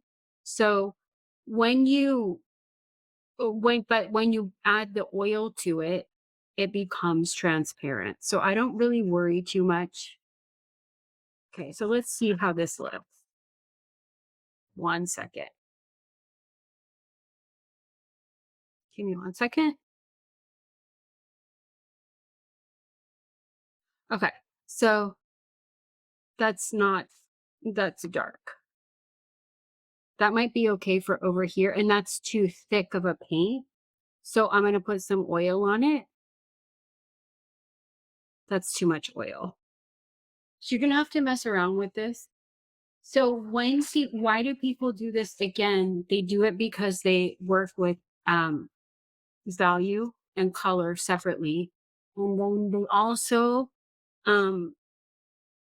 like the see-through quality. The see-through quality makes it seem deep, like you're looking through layers into a painting, and then you get a quality that you can't get with the acrylic paint.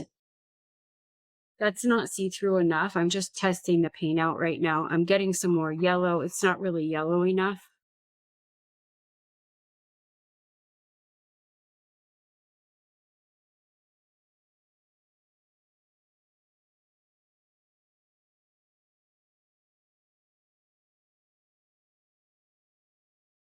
Okay, let's see.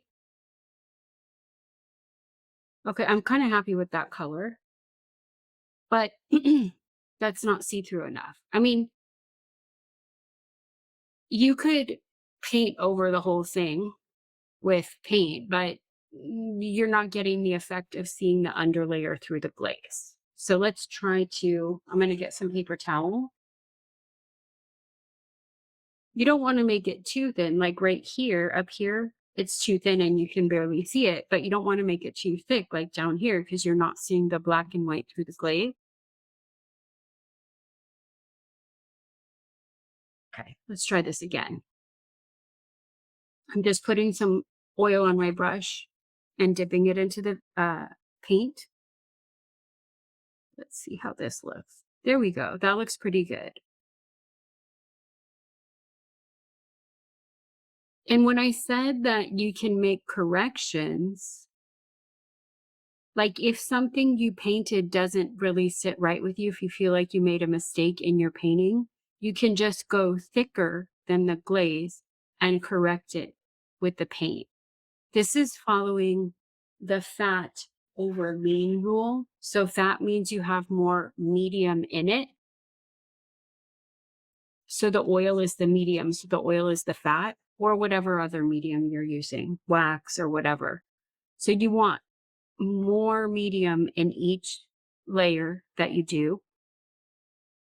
If you do like an oily layer and then you do a layer with no medium, it will in years crack because of the way that it dries.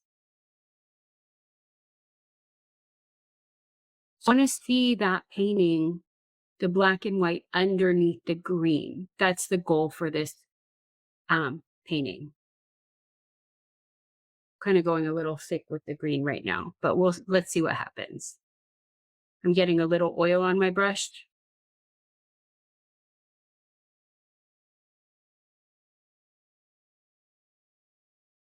So this is going to be a time consuming process.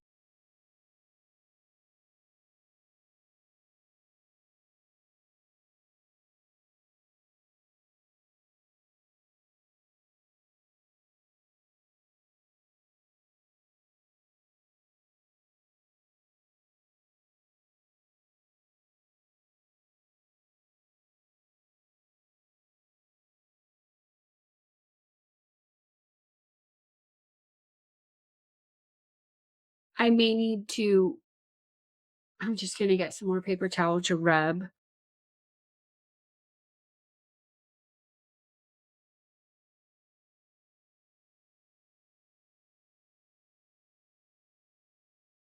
Just one step at a time. So now it's looking kind of green.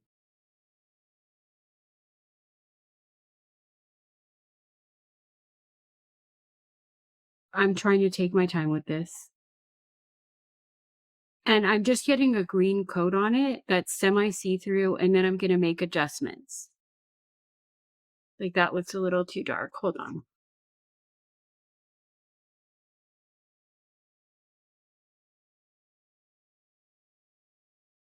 There we go. That's the color I wanted.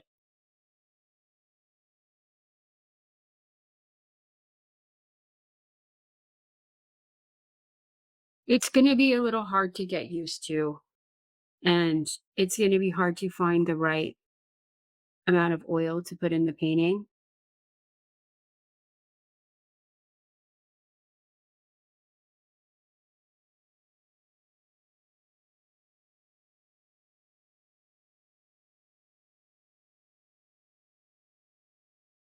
Okay, let's see how this looks. I'm going to adjust. Let me just wipe it. Do see how you can still see the dark and the light through it?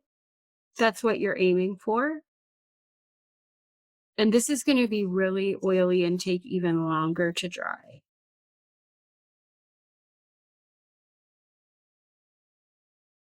Okay, so now I'm looking for, do I need to add light or dark to certain areas?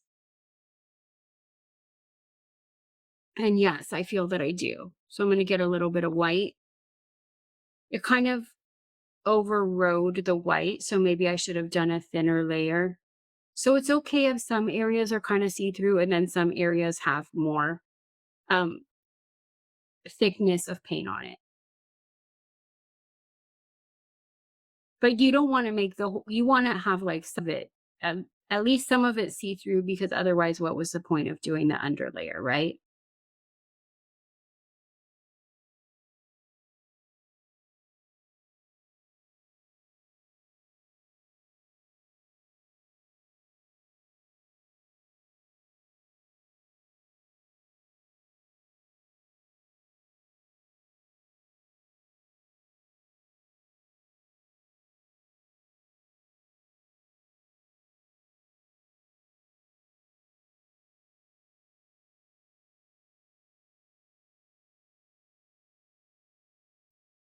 So I'm just pulling out the lights, like that kind of got a little bit washed out by that light green. I want to get them really light again, and then I'll see about the darks.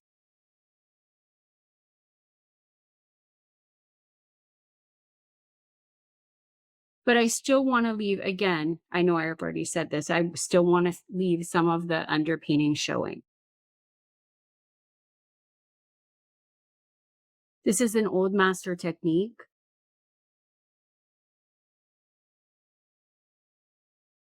People still use it today sometimes.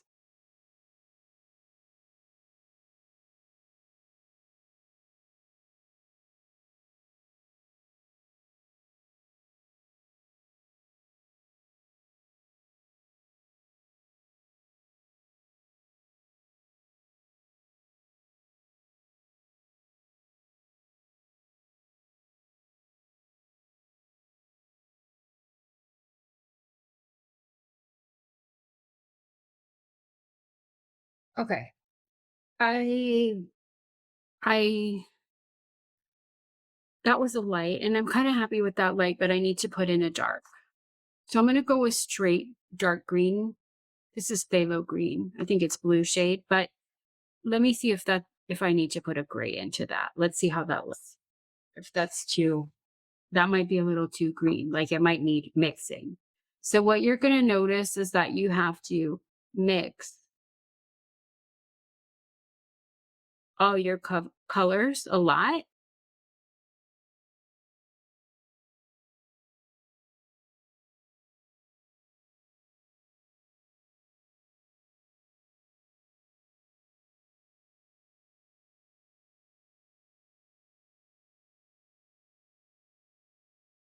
Is that green? I'm talking like I'm telling you what I would be thinking when I was painting this. Does that green need kind of a darker color in it, or is that green sufficient for the dark? I'm not sure yet. I'm trying to, as I'm putting the green in, I'm trying to figure that out.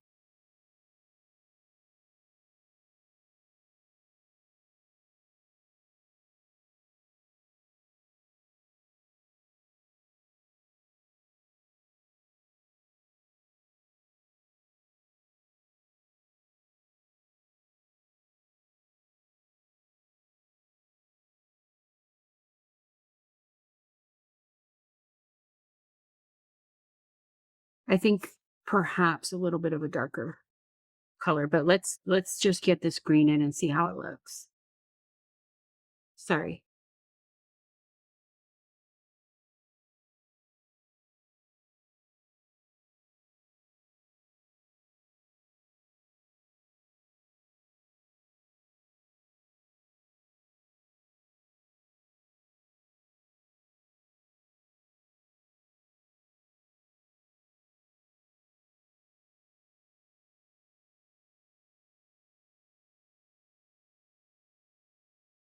This needs work. I'm going to get it for a second,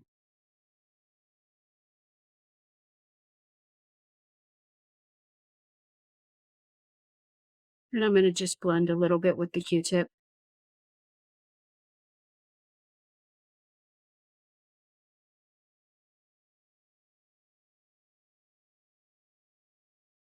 Okay, let's leave that for a minute as I like to work around the painting. So I'm going to clean off the brush a little bit, and I'm going to look at this. Still could use a little bit of work, but let's just keep going. Okay, so I'm going to look at the lemon. Actually, no, I'm sorry. Since I have the green out, let me move this up. Hold on, I'm just trying to move this a bit. I'm going to use, since I have the green out, let me look at these little green grapes at the bottom. And they're a light green grape, just kind of very similar to the color of the apple, but probably a little bit lighter.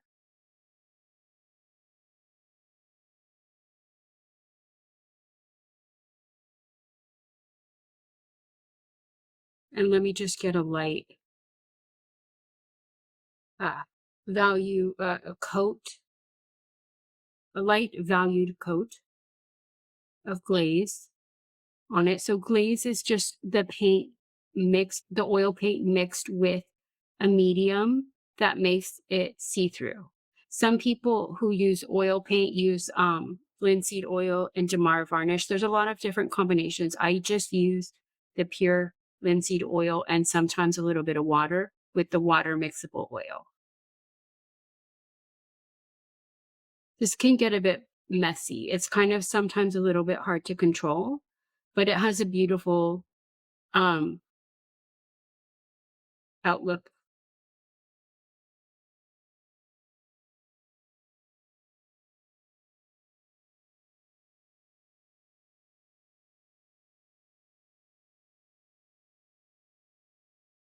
And let me see.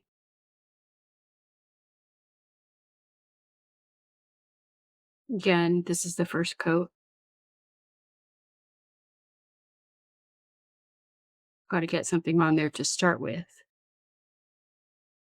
And again, the grapes are round as well. I chose round fruits. I don't usually paint that much fruit, but because they have a strong um areas of light and dark. So now I'm going into the lighter areas and I'm just kind of lightening up the area where the light green glaze kind of darkened the white.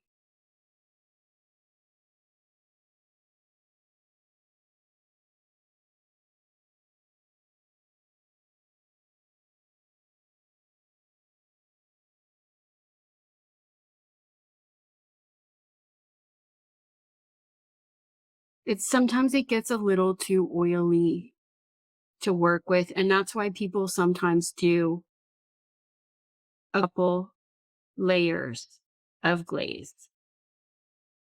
Okay, so now I'm going to go for the dark green for the darker area of the grape. And that might be a little too dark. Hold on. Let me get some of that off of my brush. That might need to be modified as the color I'm using. It might need to be neutralized.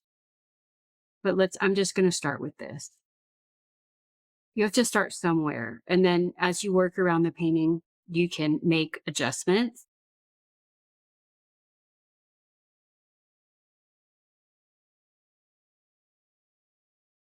So for glazing, you want to keep the paint thin. There's other types of painting where you add a lot of texture to the paint, but for this, let's keep it thin.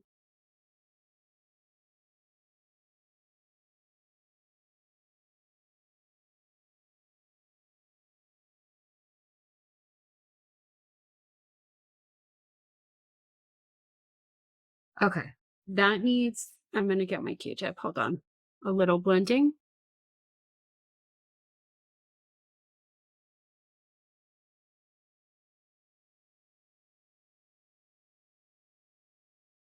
Okay, that's going to need us some adjusting, but I'm going to leave that alone for now. And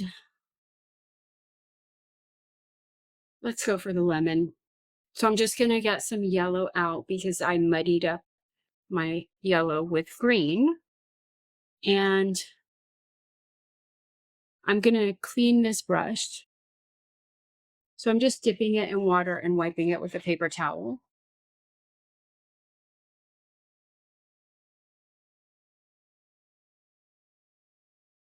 Okay, and then let me try, let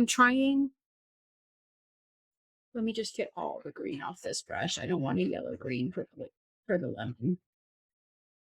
Okay, so I'm going to try just the regular yellow and see how it looks. But, so I'm just getting some paint on my brush and then dipping it in the oil. That is too bright. Okay, so I'm going to get some white in there. That looks kind of fluorescent. Okay, now let's try this. That looks much better. That doesn't have enough oil, too much paint. So I just added some oil to my brush.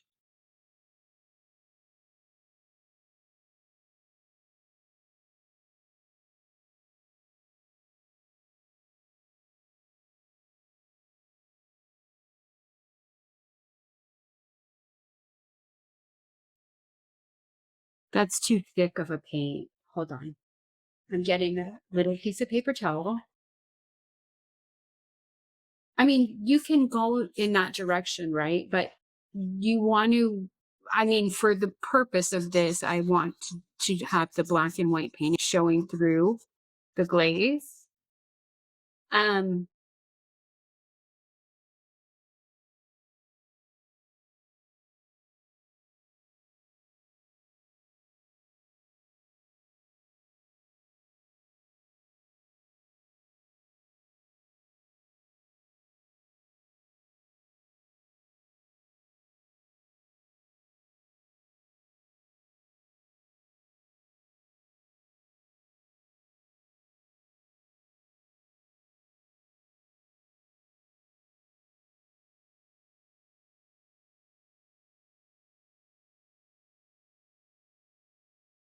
So I'm trying to let the gray show through the glaze. That might have a little too much oil in it, but let's just get something on there to work with.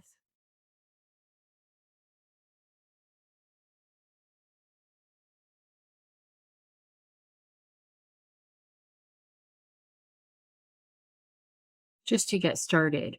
And then I can make adjustments.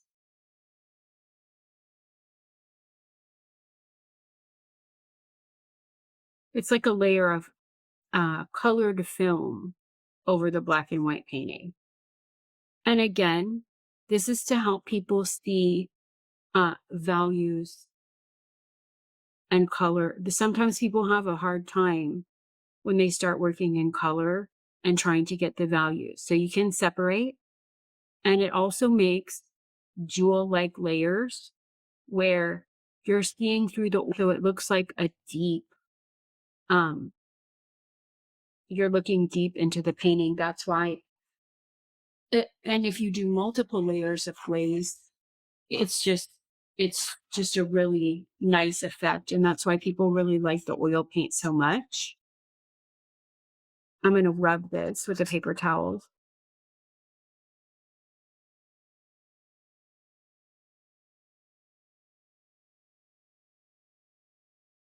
Okay. That does not look good. Just looks really gray, and the gray is you're seeing the gray through too much. So let's go back to, there's a shadow right here, which I'm gonna work on the light parts first. The shadow, I'm gonna say maybe has a little bit of brown in it. As the yellow is being seen in the shadow. So I'm gonna go for this really light area right here.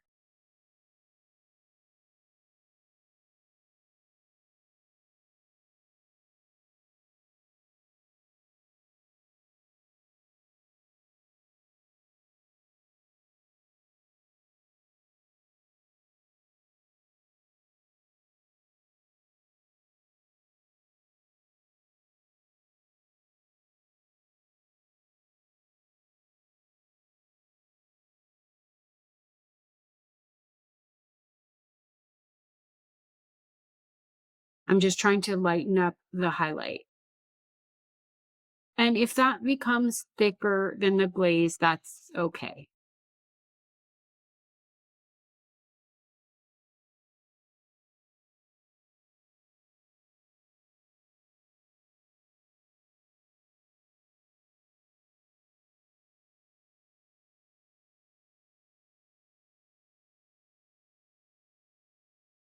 I'm just looking for there's like a highlight, a big highlight right here.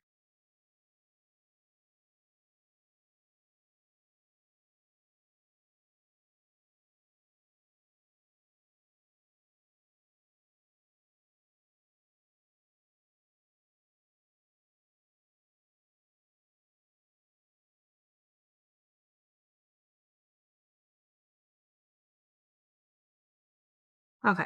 And then here it gets more yellow. So I'm going to stop this video soon and probably start another. I don't like to go over 30 minutes. So let's see how it looks with just the pure yellow right here. That needs a little more oil. This is a lemon yellow.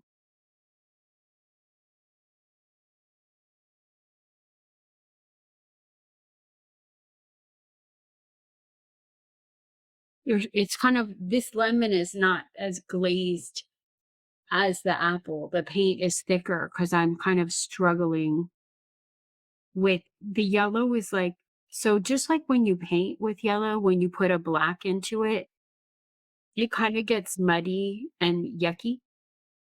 And it's kind of the same thing with glazing, if that makes sense.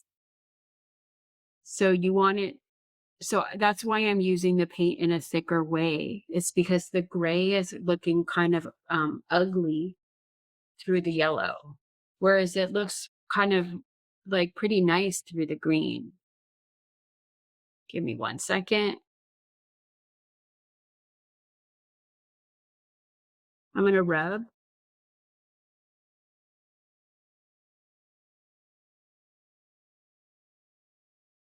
Okay, so now since I have the yellow on my brush, I wanted to see what it would look like if I put some light yellow highlights on the apple. Let's see if that's going to enhance. It needs to be lighter.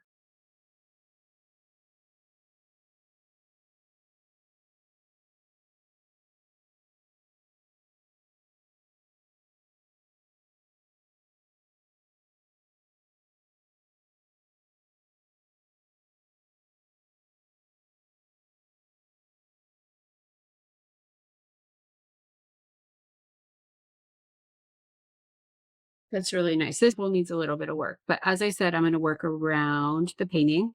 And I'm actually going to stop here because I've almost done half an hour and I want to reload my palette with some other colors that I feel like I'm going to need, but I'll come back and continue.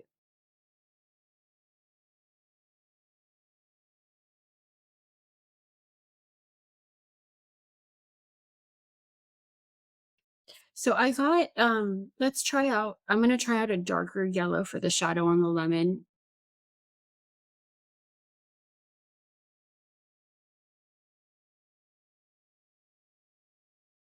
This is a cadmium yellow, which is warm.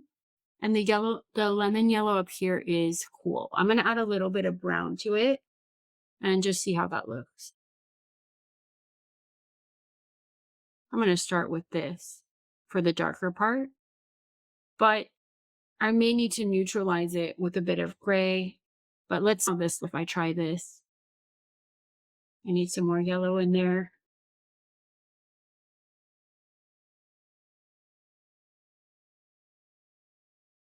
So you're wanting to have bright colors, but you're also wanting to see when they need to be neutralized with a complement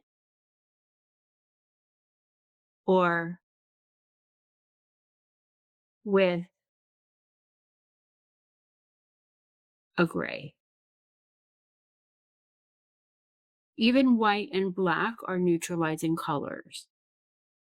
So, like, the biggest mistake that people make when they first start painting is they're just using color straight out of the tube, really bright.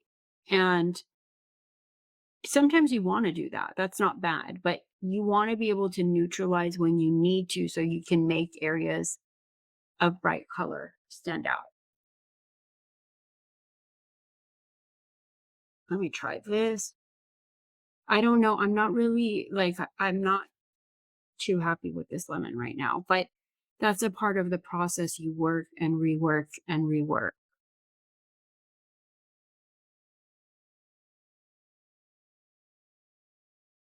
So again, this is the lemon, the cadmium, and this is um a raw sienna, I believe. Raw sienna, similar to yellow ochre.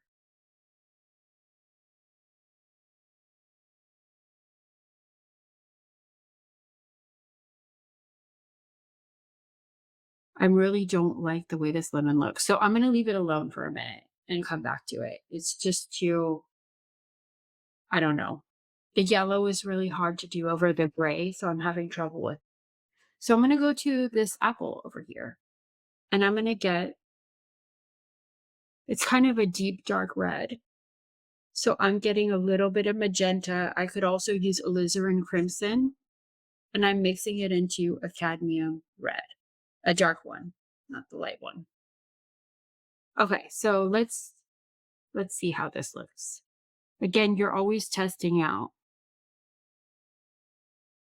I'm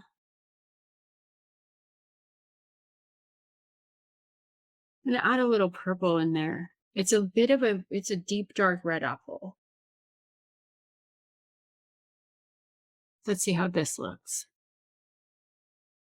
Well, I'm gonna just give it a go and then we'll see what needs to be adjusted. And I'm trying to make it see-through because I think the see-through is gonna work better on a dark color than the yellow.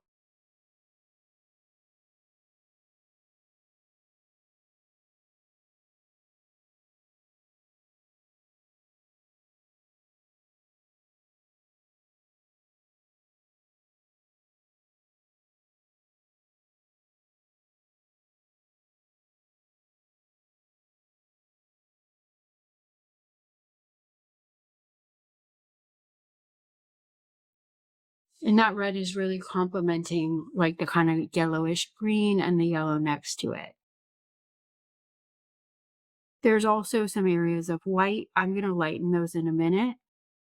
I mean, you could also possibly leave some of the underpainting showing.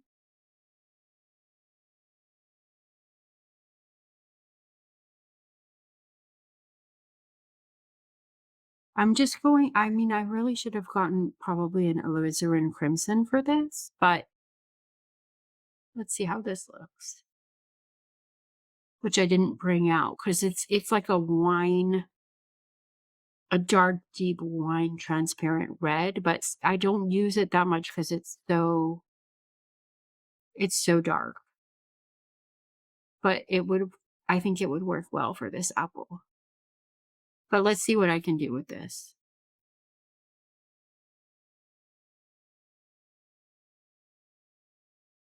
I'm just getting a coat on there.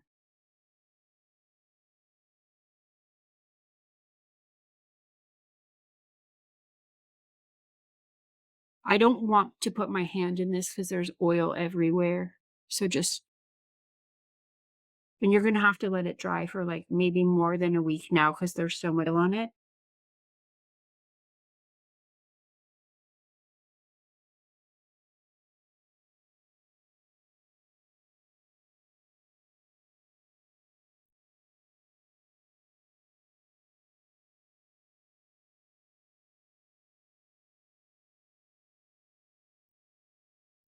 Just getting a coat on there. And then I'm going to rub with the paper towel.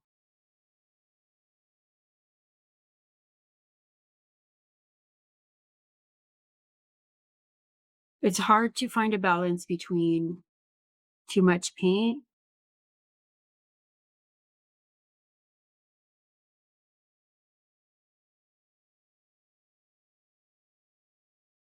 and too much oil.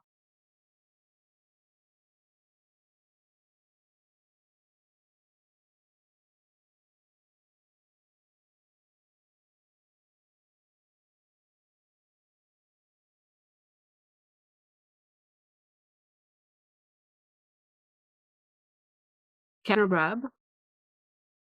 I'm just getting a clean paper towel with no green or yellow on it.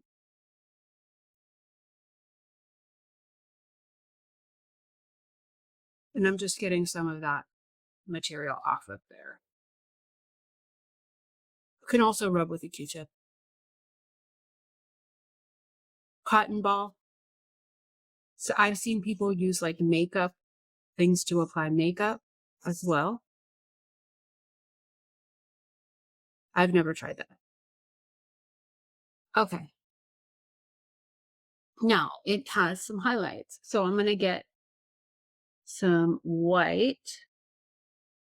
I can mix it on the palette or on the canvas.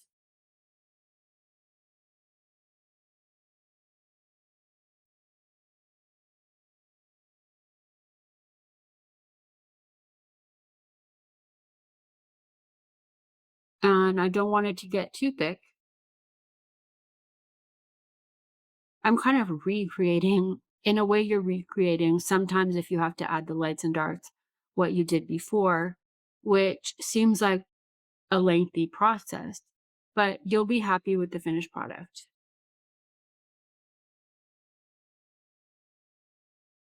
I've already spent, I'm going to say 2 or 3 hours just on the black and white part of this painting.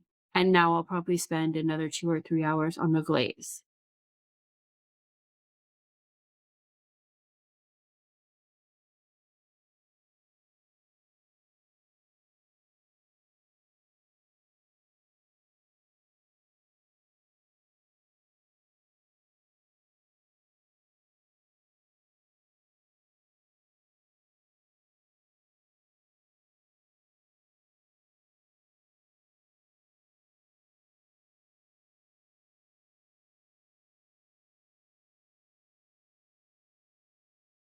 It's kind of hard. I'm hoping you can see it well on the screen. It's kind of hard to see the red. Okay.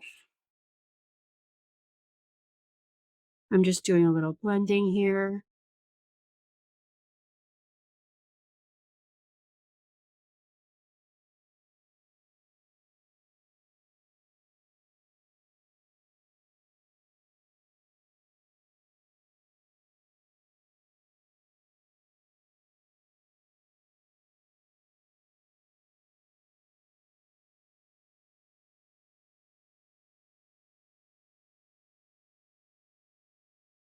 That needs work as well. I'm going to get the purple.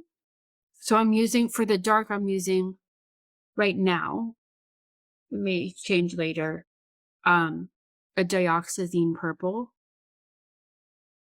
And I'm just going to go in and darken the areas that are in shadow.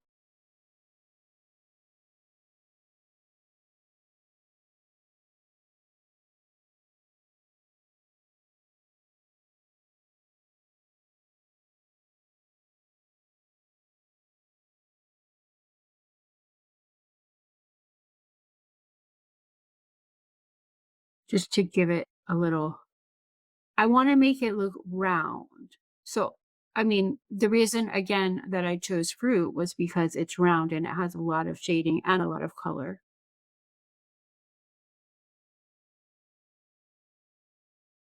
And I'm going to come in here with this purple.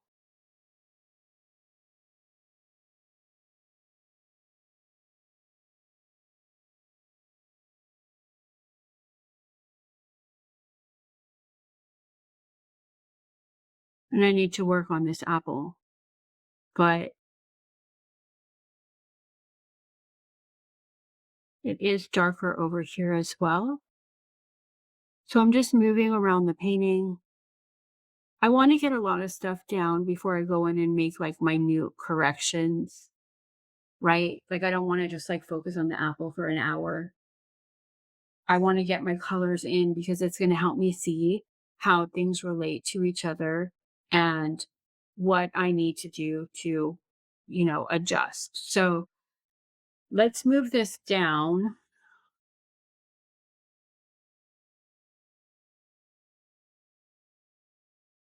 Okay, so I have my 3 pieces of fruit that maybe need a little bit more work.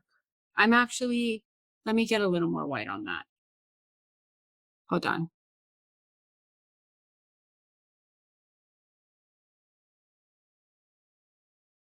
For the areas where the light is really hitting it.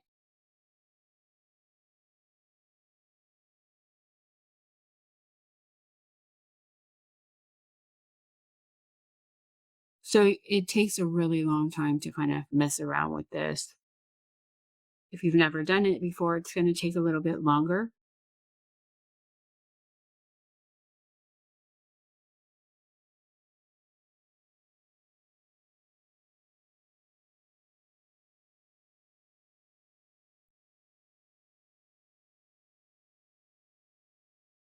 Okay. So I have like I got a cerulean blue out for the vase. Hold on one second. I keep seeing things I want to fix. Um, that line is too much. Okay. Let's leave that for a while. Okay, so I got a cerulean blue for the vase, which is kind of like a turquoise. Let me see how it looks just straight out of the tube.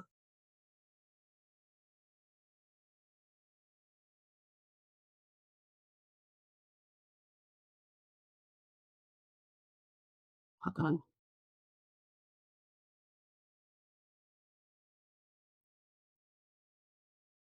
I'm going to do a layer of just the straight.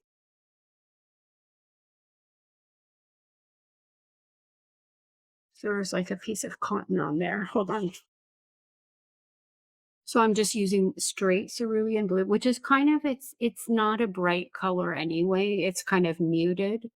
So I'm not worrying about it being too bright. It might need to be lightened and darkened in certain areas. Excuse me.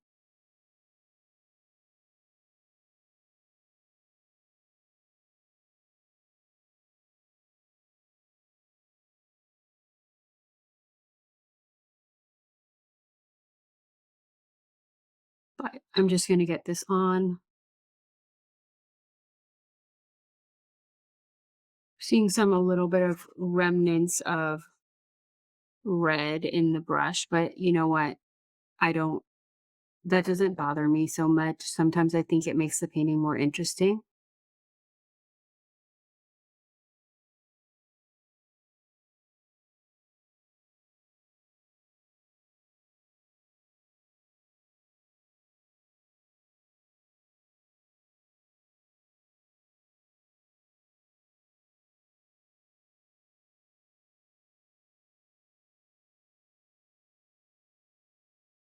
So I'm just getting it on right now. I could possibly use a bigger brush.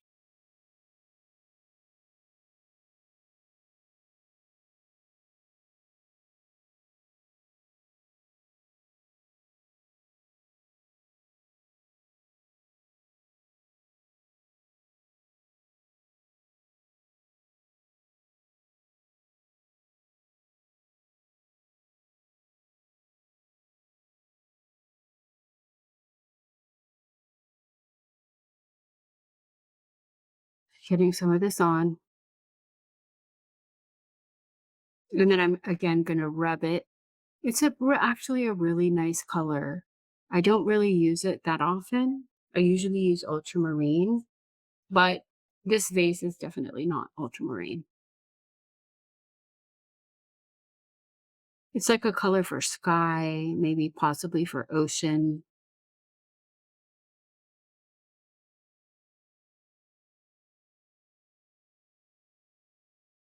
And remember, a lot of artists will only use transparent colors for their glazing, but I'm not that like you can make the colors become transparent with the oil. So I'm not that picky about so cerulean is pretty much an opaque color, but as you can see, when there's oil in it, it's transparent, which is meaning that artists are getting obscure colors that are equivalent to opaque colors in a transparent form, which I've never done, but that's always an option if you go further in art,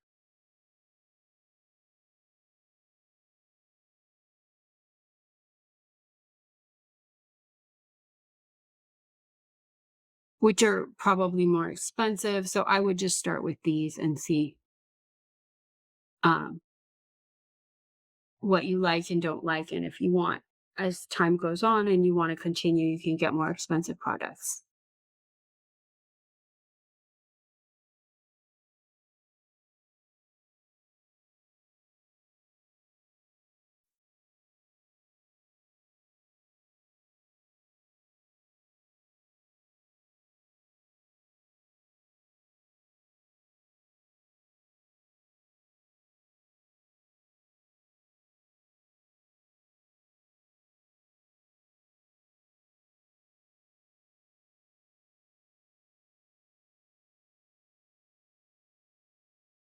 This needs to be rubbed. It looks really like not even right now, but let's get this on.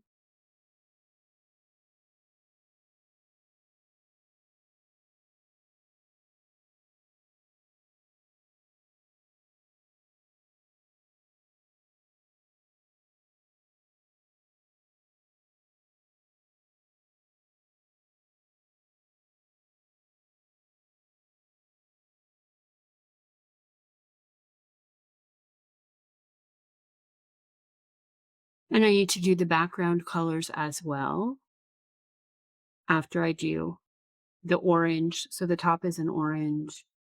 So this has a nice variety of colors in it as well.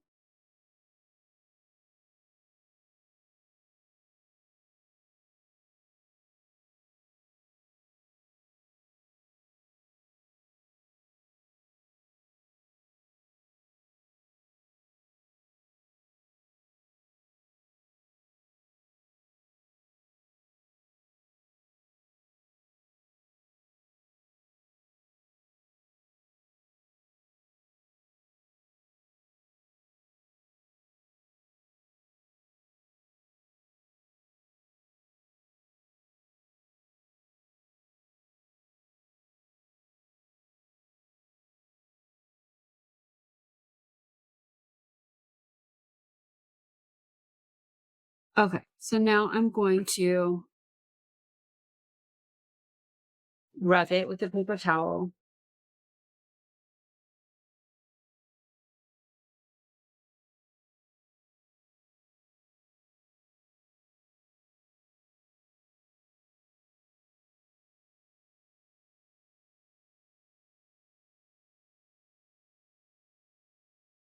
That was I don't so the paper towel isn't making lines. Okay. And you could also use, like, a piece of cloth. Like, I'm imagining the kind of cloth some people use towels, they cut up towels and make them into painting racks, but you can't throw it away afterwards, so they reuse it, and then some people use, like, that kinda thing that kinda cloth that you clean your glasses with, I don't even know what that's called, but that's a really nice cloth. But that's getting a little expensive, you know what I mean? For something you're gonna toss.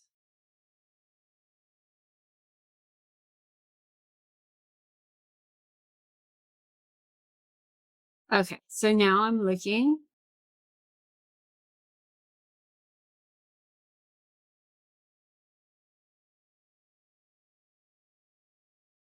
Okay, so now I'm added some white to it. This is gonna need a little bit of work.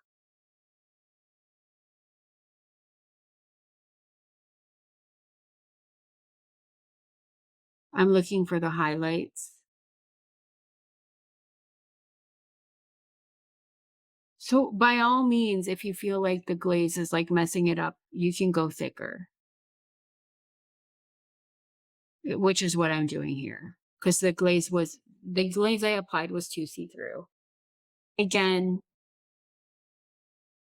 this is an opaque color. So again, I mean, we're just doing our best with what we have.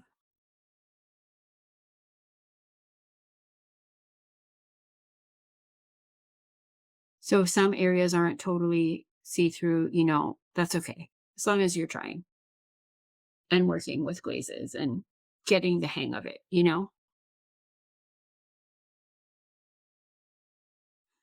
Let me go light again before I go dark. So I'm going to go light right here.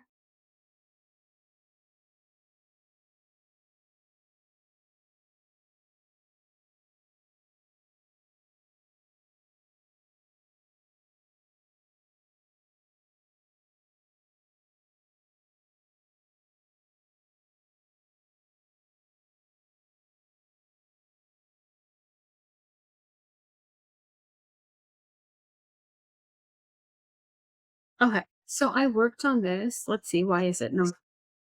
Oh, it is moving. Okay. I worked on the vase a bit. But it still needs more work. But I'm just going to keep going and then we'll see how far I get. Hold on.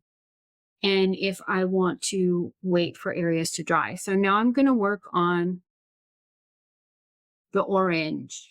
So I'm just getting some orange. I'm going to mix it with white. It's a cadmium orange. And then I'm going to start adding some oil to it.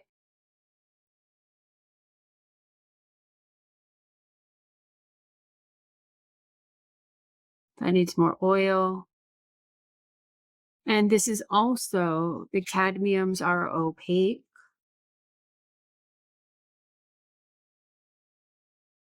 So you'll learn what colors are transparent, opaque when you're working. The cadmiums are opaque. Whoops, that has a little too much white in it. The alizarin crimson, ultramarine blue are transparent. Sorry, I'm just focusing on a couple things at once. I'm just getting an orange base on there. And I like the colors of this.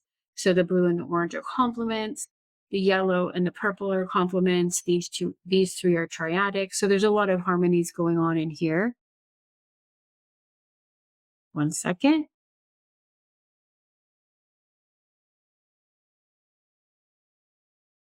This is going to need some work, but I just want a base on there.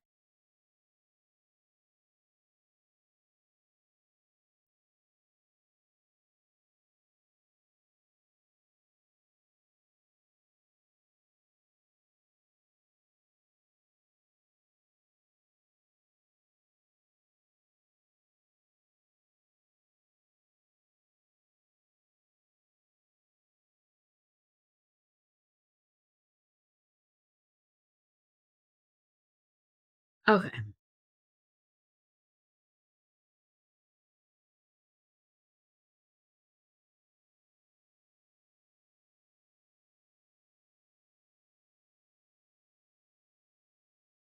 I'm just getting a base glaze on there, and then I'm going to use the paper towel to rub, and then I'm going to make adjustments, just like I did with everything else. And I'm trying to get something on the whole surface before I do any more detail work.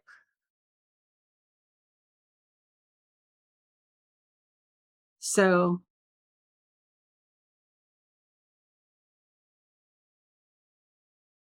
I'm going to rub this. And you can really see that opacity of the cadmium orange with the white. It really kind of, even though it has a layer of oil in it, it's not easy to see through. So I'm going to get some whiter orange with a little bit more white in it, and a bit of oil for the highlights. This is very basic. I've almost used only 1 or 2 colors per piece of fruit or vase with white. So, I mean, to go in more depth, I'd probably use a lot more colors, but I don't want to make this video too long. So I'm just putting in the highlights. And again, some of the underpainting is getting diminished, and that's okay. I mean, you do want to let some of it show through, but like for this opaque color, it is getting diminished. Now I'm going to get the pure orange and see. That was a tint of orange, but let's see how this looks. Is that too much? Should it have gray in it? That's what I'm asking myself.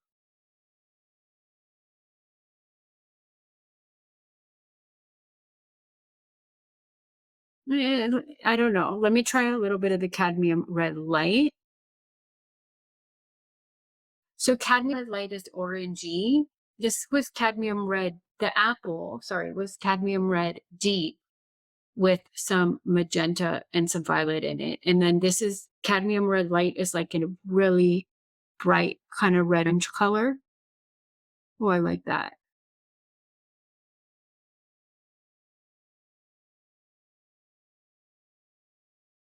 Like a persimmon, vermilion. Okay, so I'm going to use this color on the bottom. And if it gets too muddy, too oily, too hard to work on, it's okay to stop and wait a couple of days.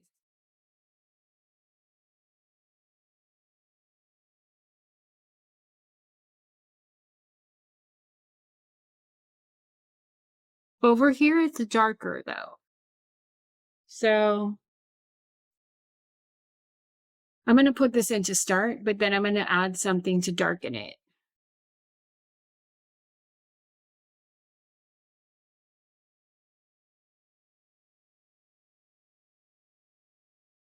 And dull it, darken and neutralize. That's just too bright for the shadow area. So I'm going to, let's see. Let's try magenta first before I do something more drastic.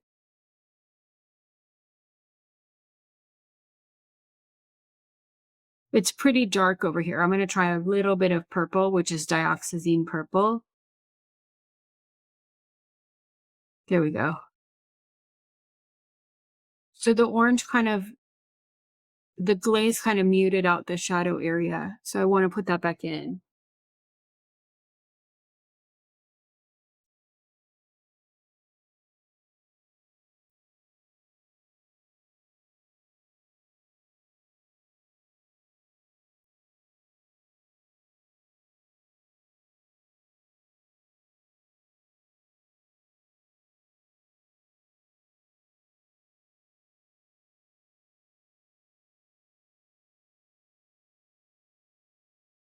Okay. That doesn't look quite right. It needs to be blended. Hold on. I'm just cleaning that dark off my brush, but now I'm messing with it again. So now I'm going to come in and do a little bit of the cadmium red with white and see what I get. And I'm going to put some oil on my brush.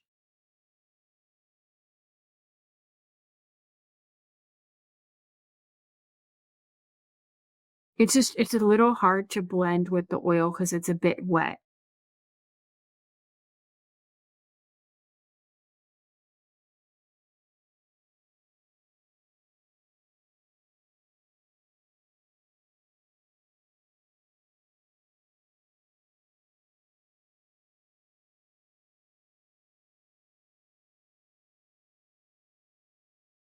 Okay, let me get a piece of paper towel.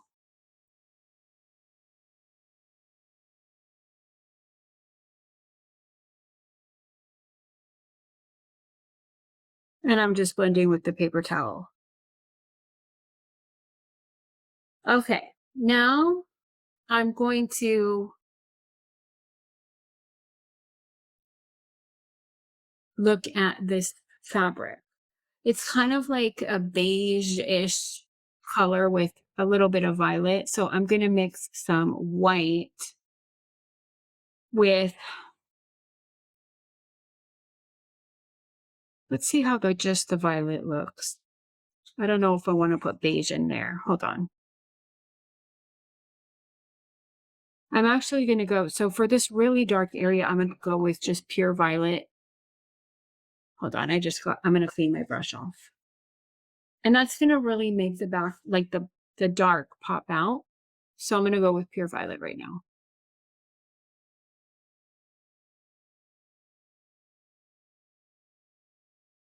You can't really see it that well, but I want to put something over the dark too, because the underpainting looks flat. And when I add the glaze, it looks deep.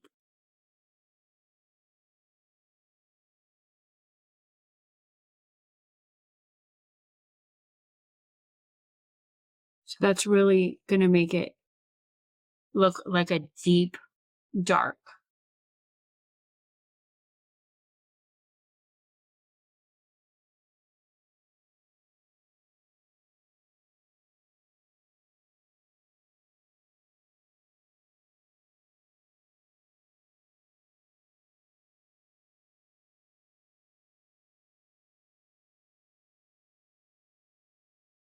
Okay. I'm just moving this over so I have a little bit more room. Okay. Up here.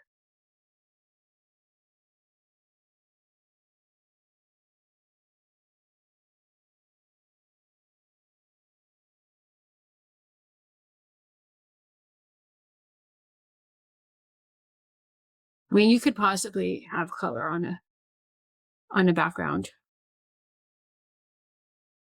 that's black and white, but this just makes it, I mean, I think this is going to make it look 100% better.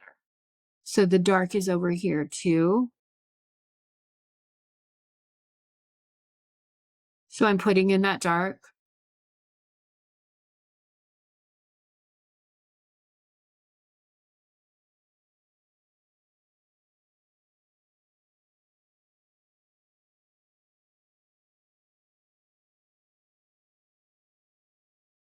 I made a little mistake here. I got some purple in there that I need to fix. We'll see if I need to wait for this to dry or fix it later. It can get really oily again, so that's why you might want to wait for it to dry. Also, multiple layers of glaze is a very nice visual effect.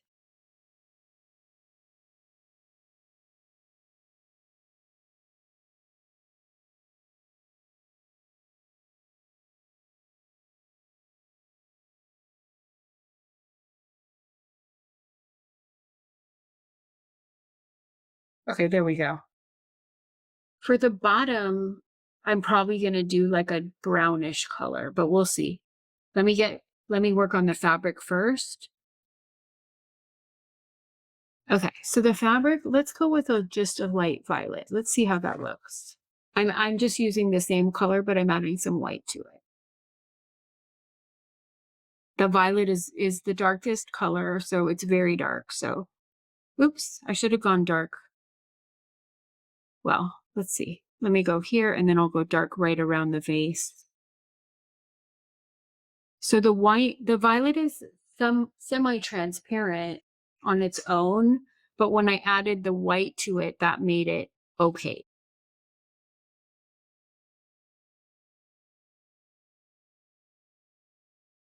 And I'm just seeing, do I like it pure violet? I use like pretty, I mean, this is a pretty basic painting. And why I'm saying that is because I haven't done a lot of blending of the colors. Like I'm seeing this fabric as more of a beigeish violet, but I, I think the violet, let's see how it looks. And then I'll see if I want to change it. So I'm keeping it pretty basic for now.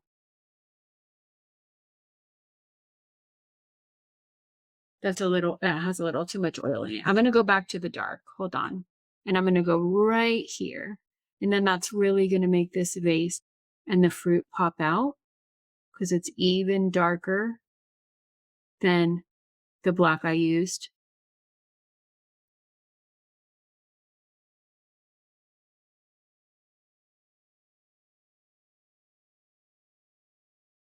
Okay.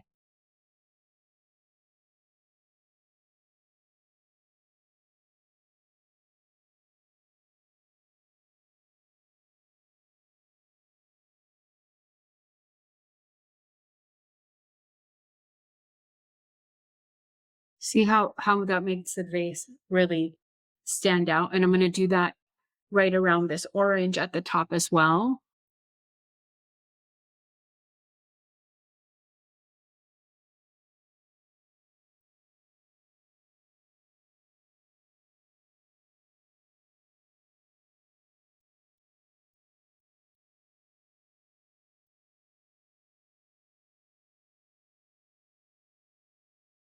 And that's really just adding another dimension to the colors in front of it. Okay, so I'm going to go lighter again and just kind of cloak this area and then see what adjustments I need to make.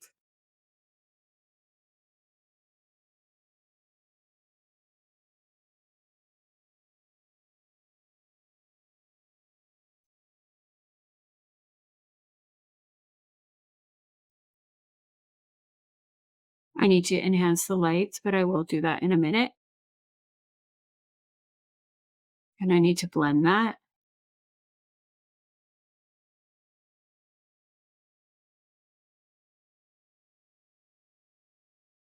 I'm just getting this down. Like it's easier to just get a coat down. Again, everyone's different, but for me, this makes it a lot easier.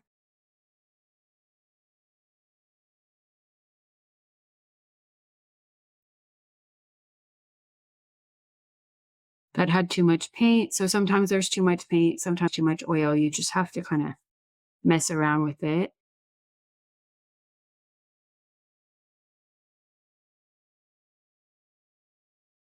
This has a nice balance of warm and cool colors.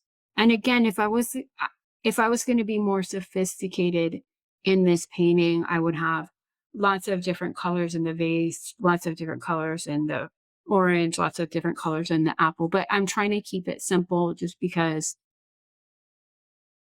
we're just getting started here and I don't want to be too complicated.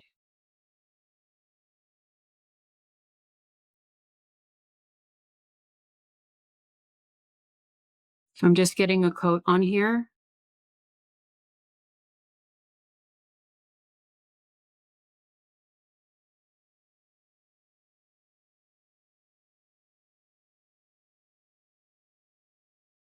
And I'm going to fix it, but just need to get this down.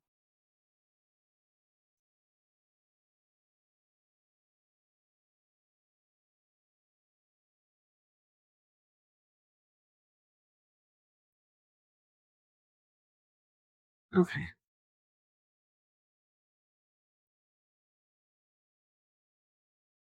Just going to get over here.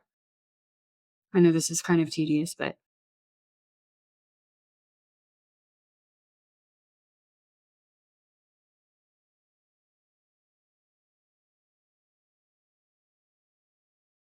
So this painting I've already been on this painting for about, I'm going to say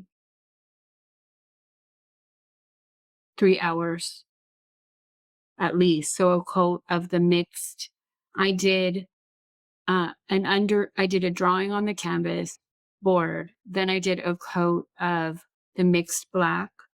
Then I let it dry for a week. I did a coat of the black. I let it dry, just regular black I enhanced with. I let it dry for a week. And now I'm doing the glaze. And one other thing, so actually, when am I going to say that? I'll say that later. Okay. I don't want to get confusing. So let me get a bit of paper towel. I have the tendency to like pop off onto different topics. Okay. So let me rub with the paper towel.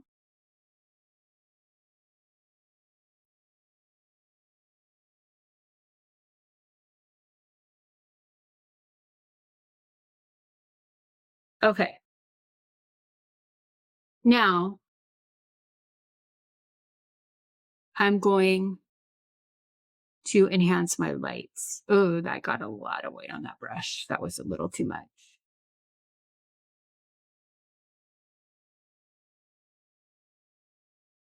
So I'm going to try to make this fabric look more like fabric rather than just like a lavender blob.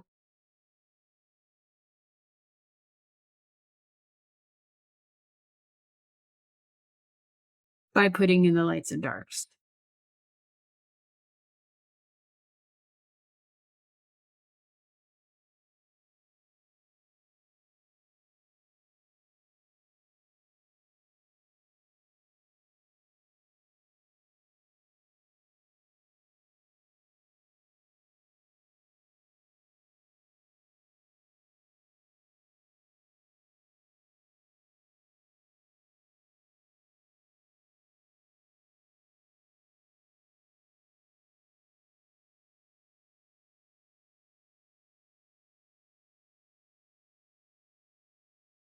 I'm putting lights right now.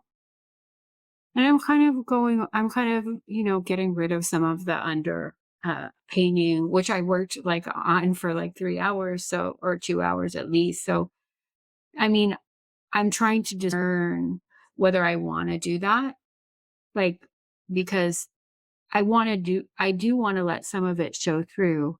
And in a lot of this, I'm kind of overriding it.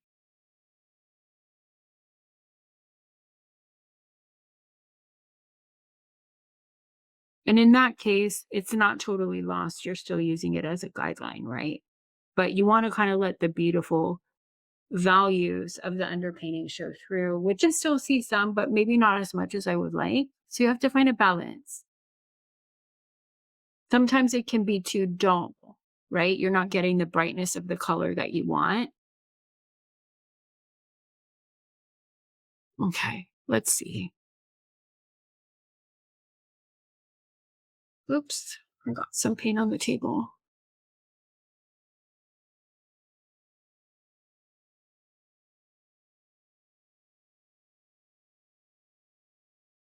And I'm just checking the time. A couple more minutes. And this adjusting, right? I can adjust it while it's wet, or I can wait for it to dry.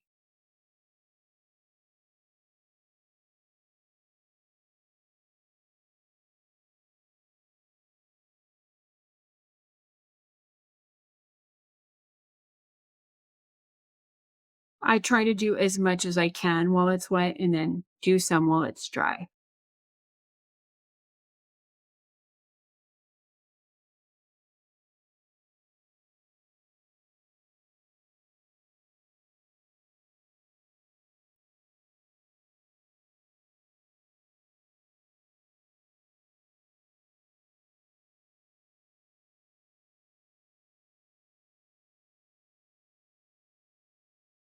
Okay. That's a bit. I need to do some darks though. That was lights, but there's also darks. So I'm just going to go into my pure purple. I don't have any lightener in this.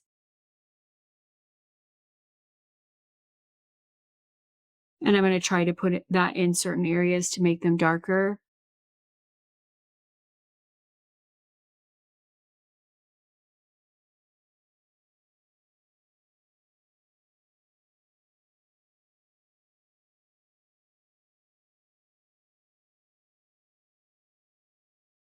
And I don't know. Like, I'm thinking, do I need to do another layer when this is dry? I'm just thinking to myself. That's what I'm asking myself now. We'll see. But let me just get some darks into this fabric.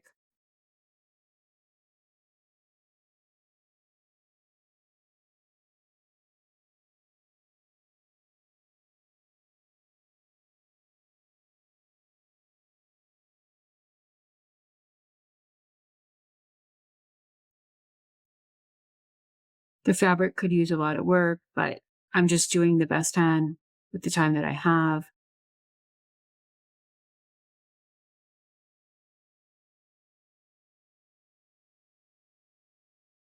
This is going to be dark right here.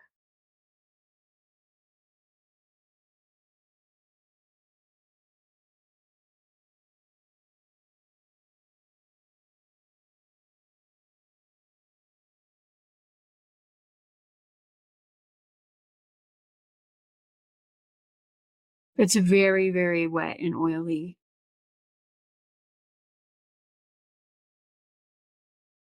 Whoops.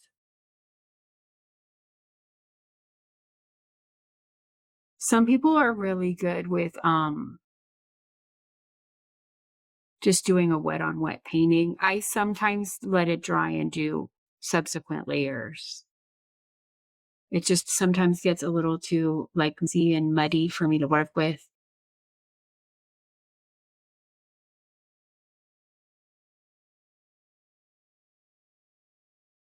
Oops, I got a little white in there that I didn't want in there.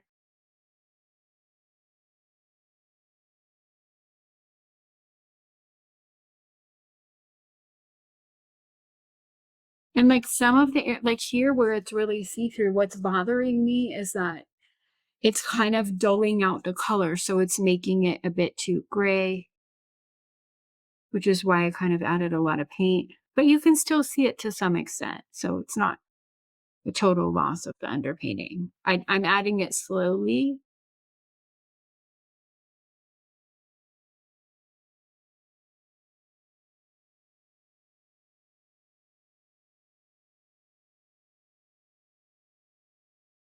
Okay. So now I'm actually quite happy with this, but I do think I'm going to do another layer on the bottom. I want to put another dark in on the bottom. Hold on. That's the last thing. Oh, wow. I want to put a dark down here and this is the same lavender fabric. I probably want to put a burnt sienna down here, but I didn't do this fabric over here. I'm actually going to stop this video because it's getting too long, and I'll probably do that and then perhaps come and do another layer.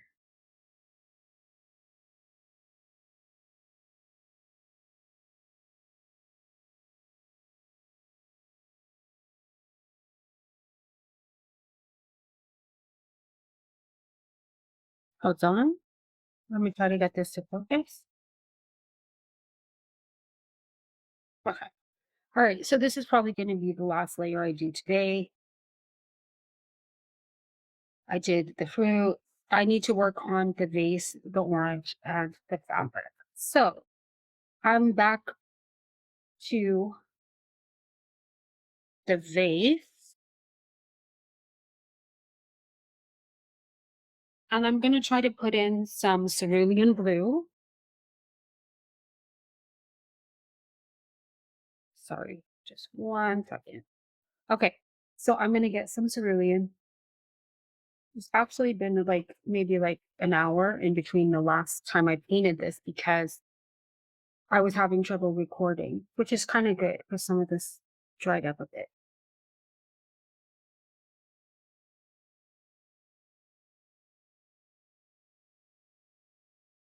This is cerulean, but there's still a bit of ultramarine in my brush. This is a really nice color. I'm just trying not to get the oil all over my arms. Now I'm not caring if I'm going, you know, with thicker layers of paint.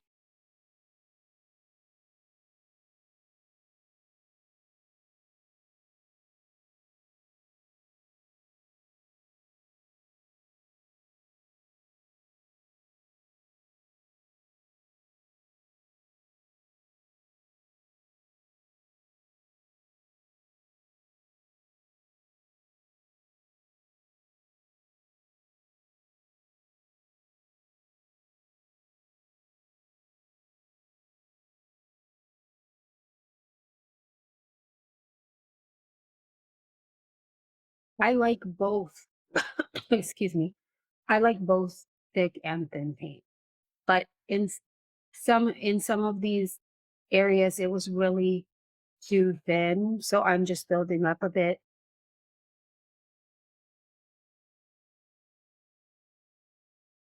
Like if the paint is just oil paint plain or water mixable, which is what I'm using, it's kind of like a little bit hard.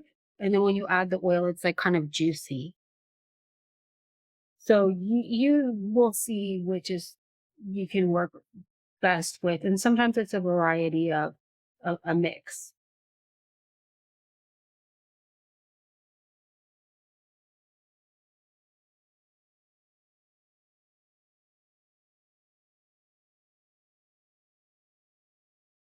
I'm trying to, since the paint was so thin on this vase before, the blending got a little weird.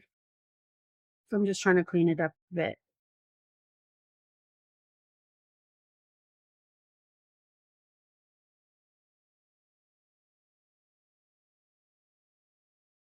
And I need a little bit more cerulean.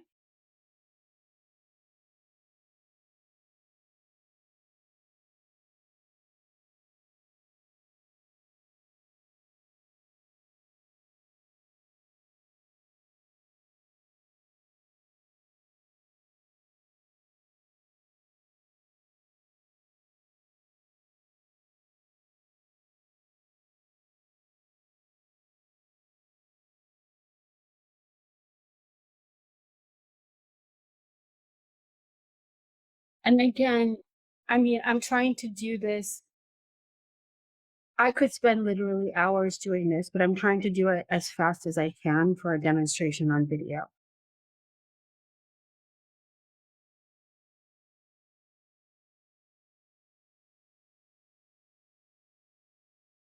Whoops, that blue got in there.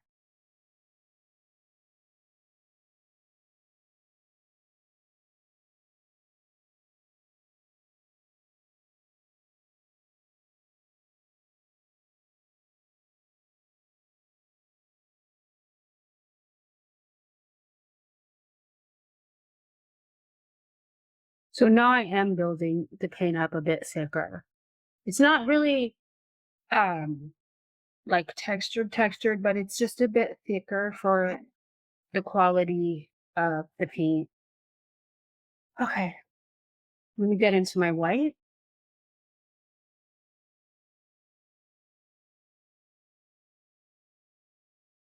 Just trying to fix up this highlight and some of the blending around it.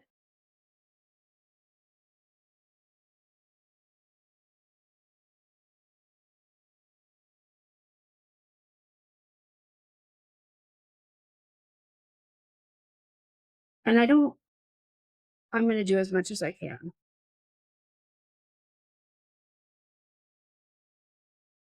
before I feel like it's getting too wet.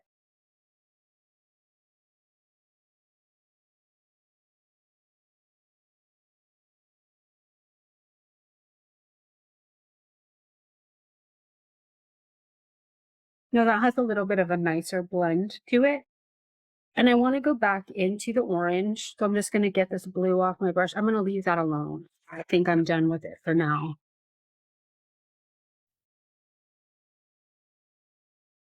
Except I possibly actually, again, I always see something. I'm going to put a dark right here. Okay, so now I'm going to get into my orange.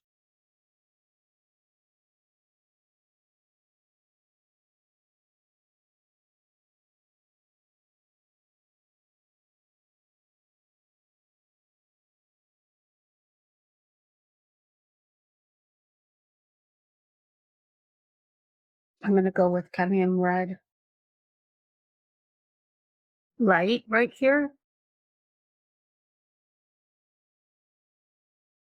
In between the darker color and the lighter color.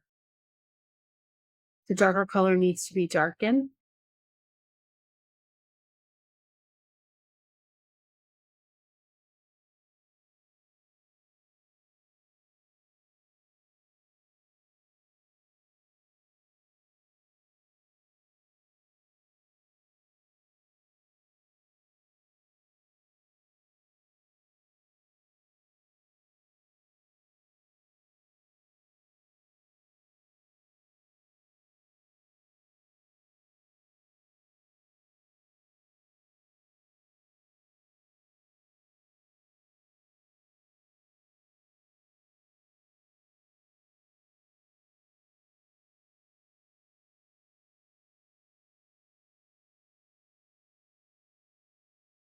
I don't like that, the dark. I'm going to come in back into the darker area. I'm going to start with the magenta.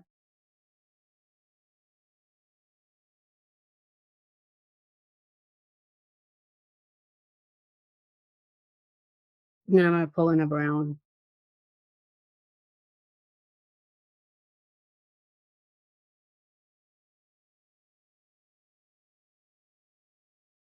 The more you paint, the better, the easier will be for you to kind of see colors.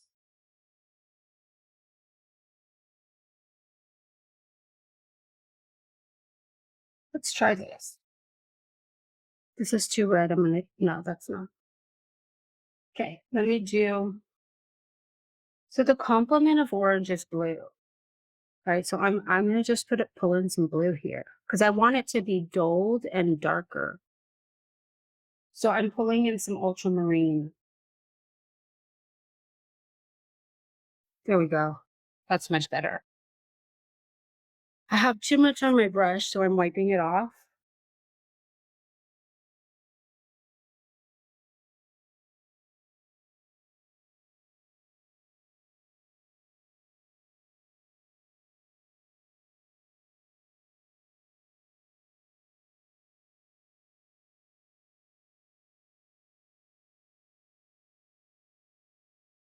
And I don't want this, I sometimes leave a little outline around the outside, or it's like kind of blank canvas. I don't want that there. That just kind of looks weird. Sometimes I like it, but not in this case. Okay.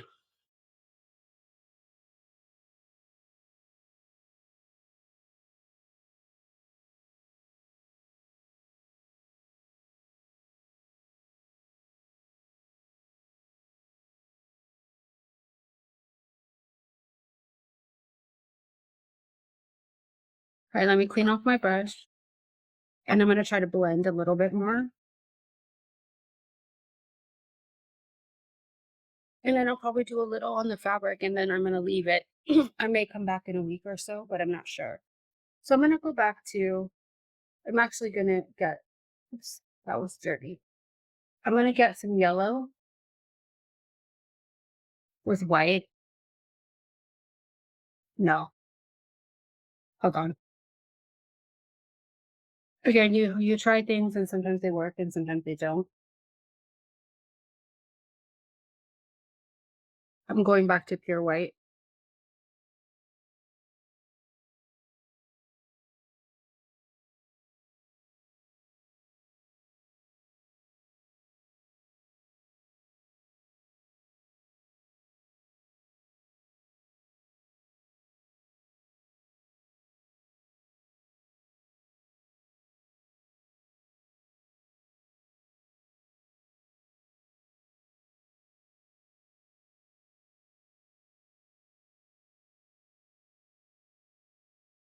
And I'm trying to do some blending with the brush strokes going in the direction of cross contour.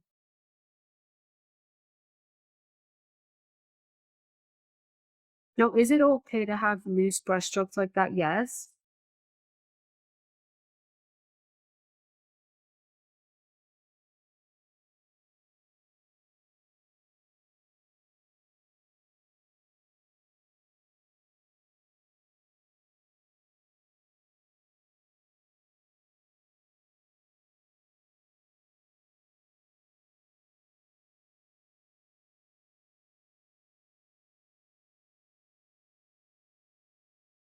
And I don't think I'm going to mess with that much more. Well, let me get some more orange. Hold on. Something's bothering me about this.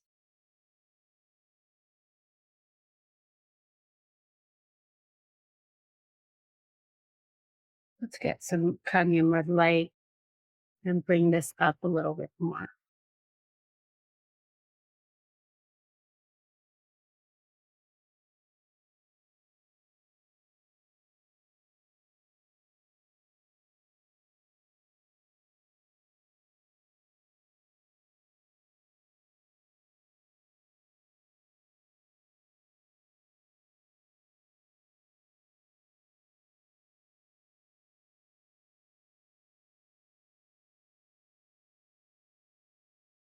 Okay, now I'm going to leave that alone. I always say that. And then I'm just doing a little blending with my finger.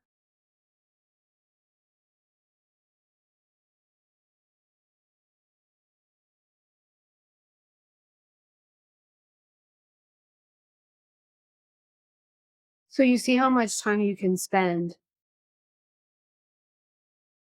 kind of obsessing over each thing. And I feel like I keep messing it up even more. Hold on.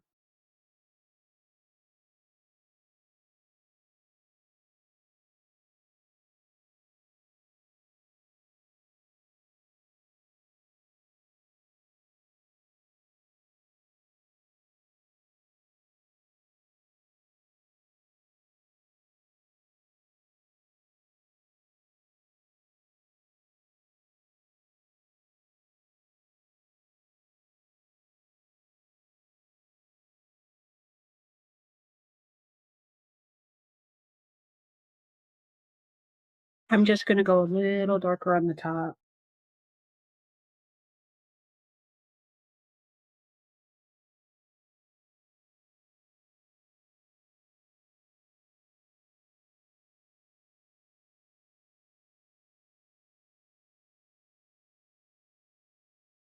Kind needs work, but hold on. I just want to get a highlight like right here.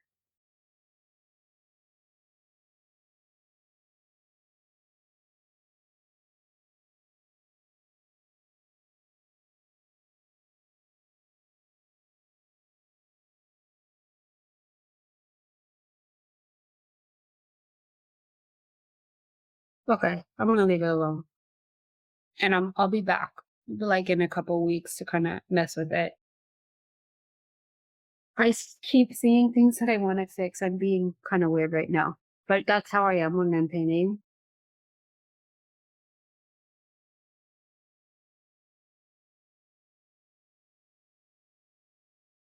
Okay, I'm gonna leave it. And I'm gonna go to the fabric. That still needs a bit of work. Hold on. I'm just gonna rub it once with a paper towel.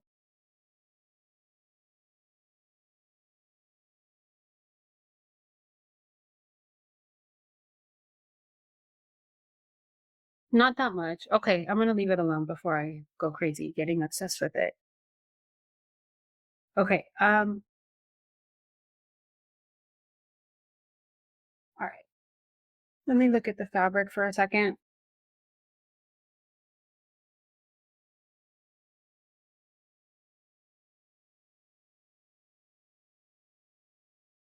I'm just getting a little bit more white.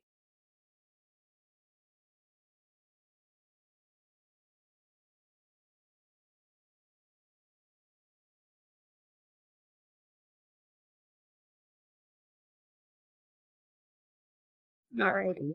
Here we go. So that's the last thing I'm probably going to fix today. And then if I want to make changes, I'm going to wait another week. Move this oil over. Okay.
I'm just putting in the highlights again. Again, I'm just highlighting what was already there.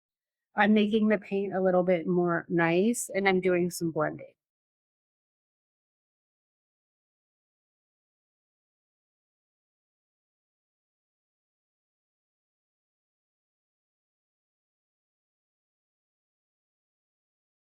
And I'm just using pure white right now and letting it blend into the oily glaze. I'm making it a bit thicker. Hold on.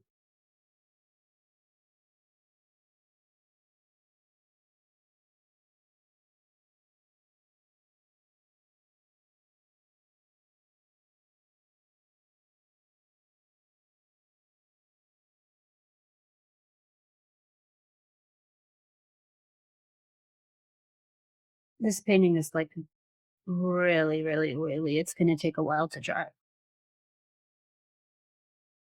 And the oil lets you get really nice blends, but sometimes it gets too greasy. Okay. It doesn't, I'm not looking for like your paintings don't have to be, well, unless that's what you want. I'm actually doing something kind of realistic right now. It's not perfectly realistic, but it's pretty realistic or a base for something that's really realistic.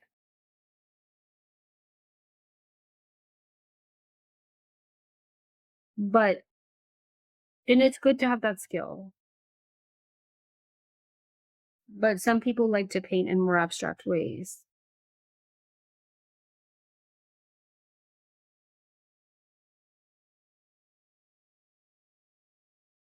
I'm lightening up this area. So some of the values in the fabric are not quite right.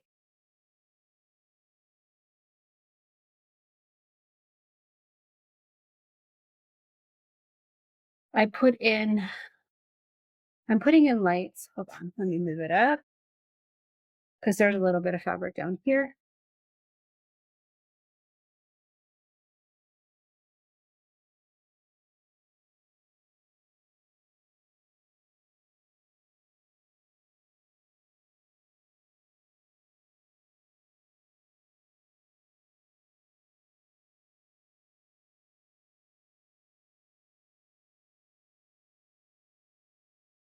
And then I'm going to put in darks.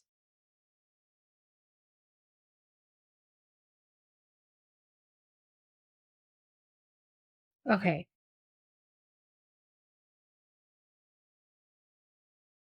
Okay, I'm going to go for straight purple right now.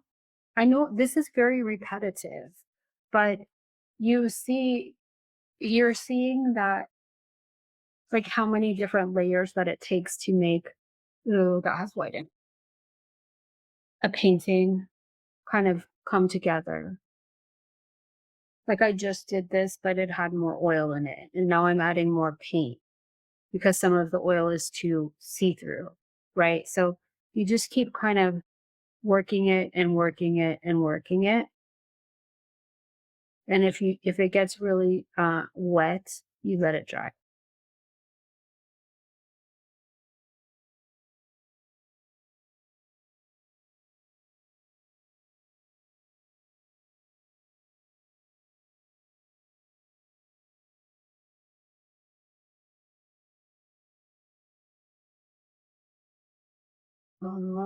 Just darker right in here. I just want to see, hold on. That bottom fabric doesn't look that great, but I don't want to mess with it anymore today. So like I think it comes over the apple a little bit and casts a shadow on the apple, but I'm not going to change that right now because it's just way too wet. So that's something I would wait for it to dry to change. Okay. So I'm going dark over here.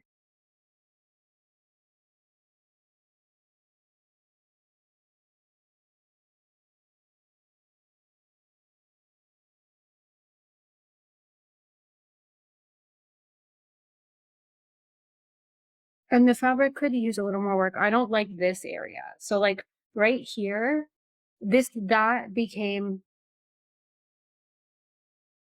too see-through. And you can see the gray underneath. So I'm going to come in here and kind of add a little bit more paint to it.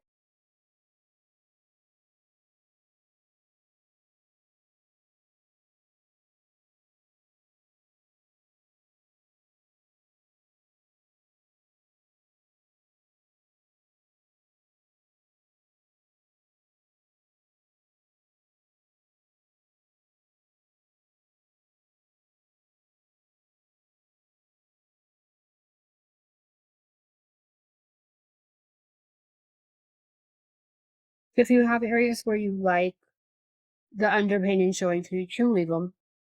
It's just,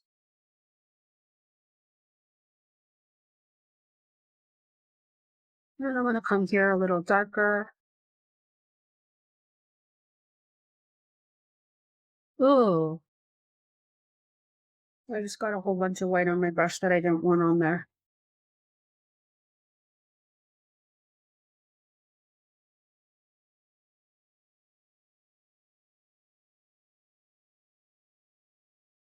And that's what happens. So I'm going to go dark again right here and try to blend this out.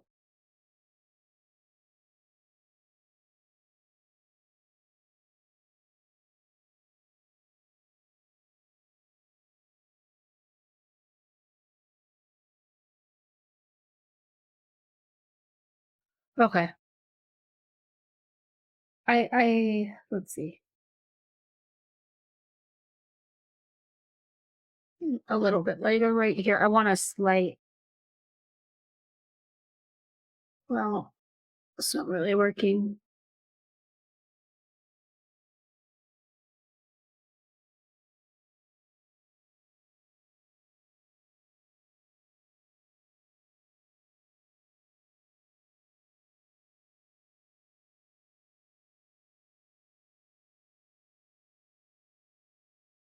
A slight fold. I'm going to actually stop the video soon because it's going to get too long, but I'm going to wait. It's just too wet. Now I'm going to wait for it to dry. And the only other thing that I might add is that the bottom, sorry, is a reflective table. So there's like a reflection of the fruit in it. That's kind of hard to do, but I'm going to wait till it dries until I attempt that. So I'm going to stop it here.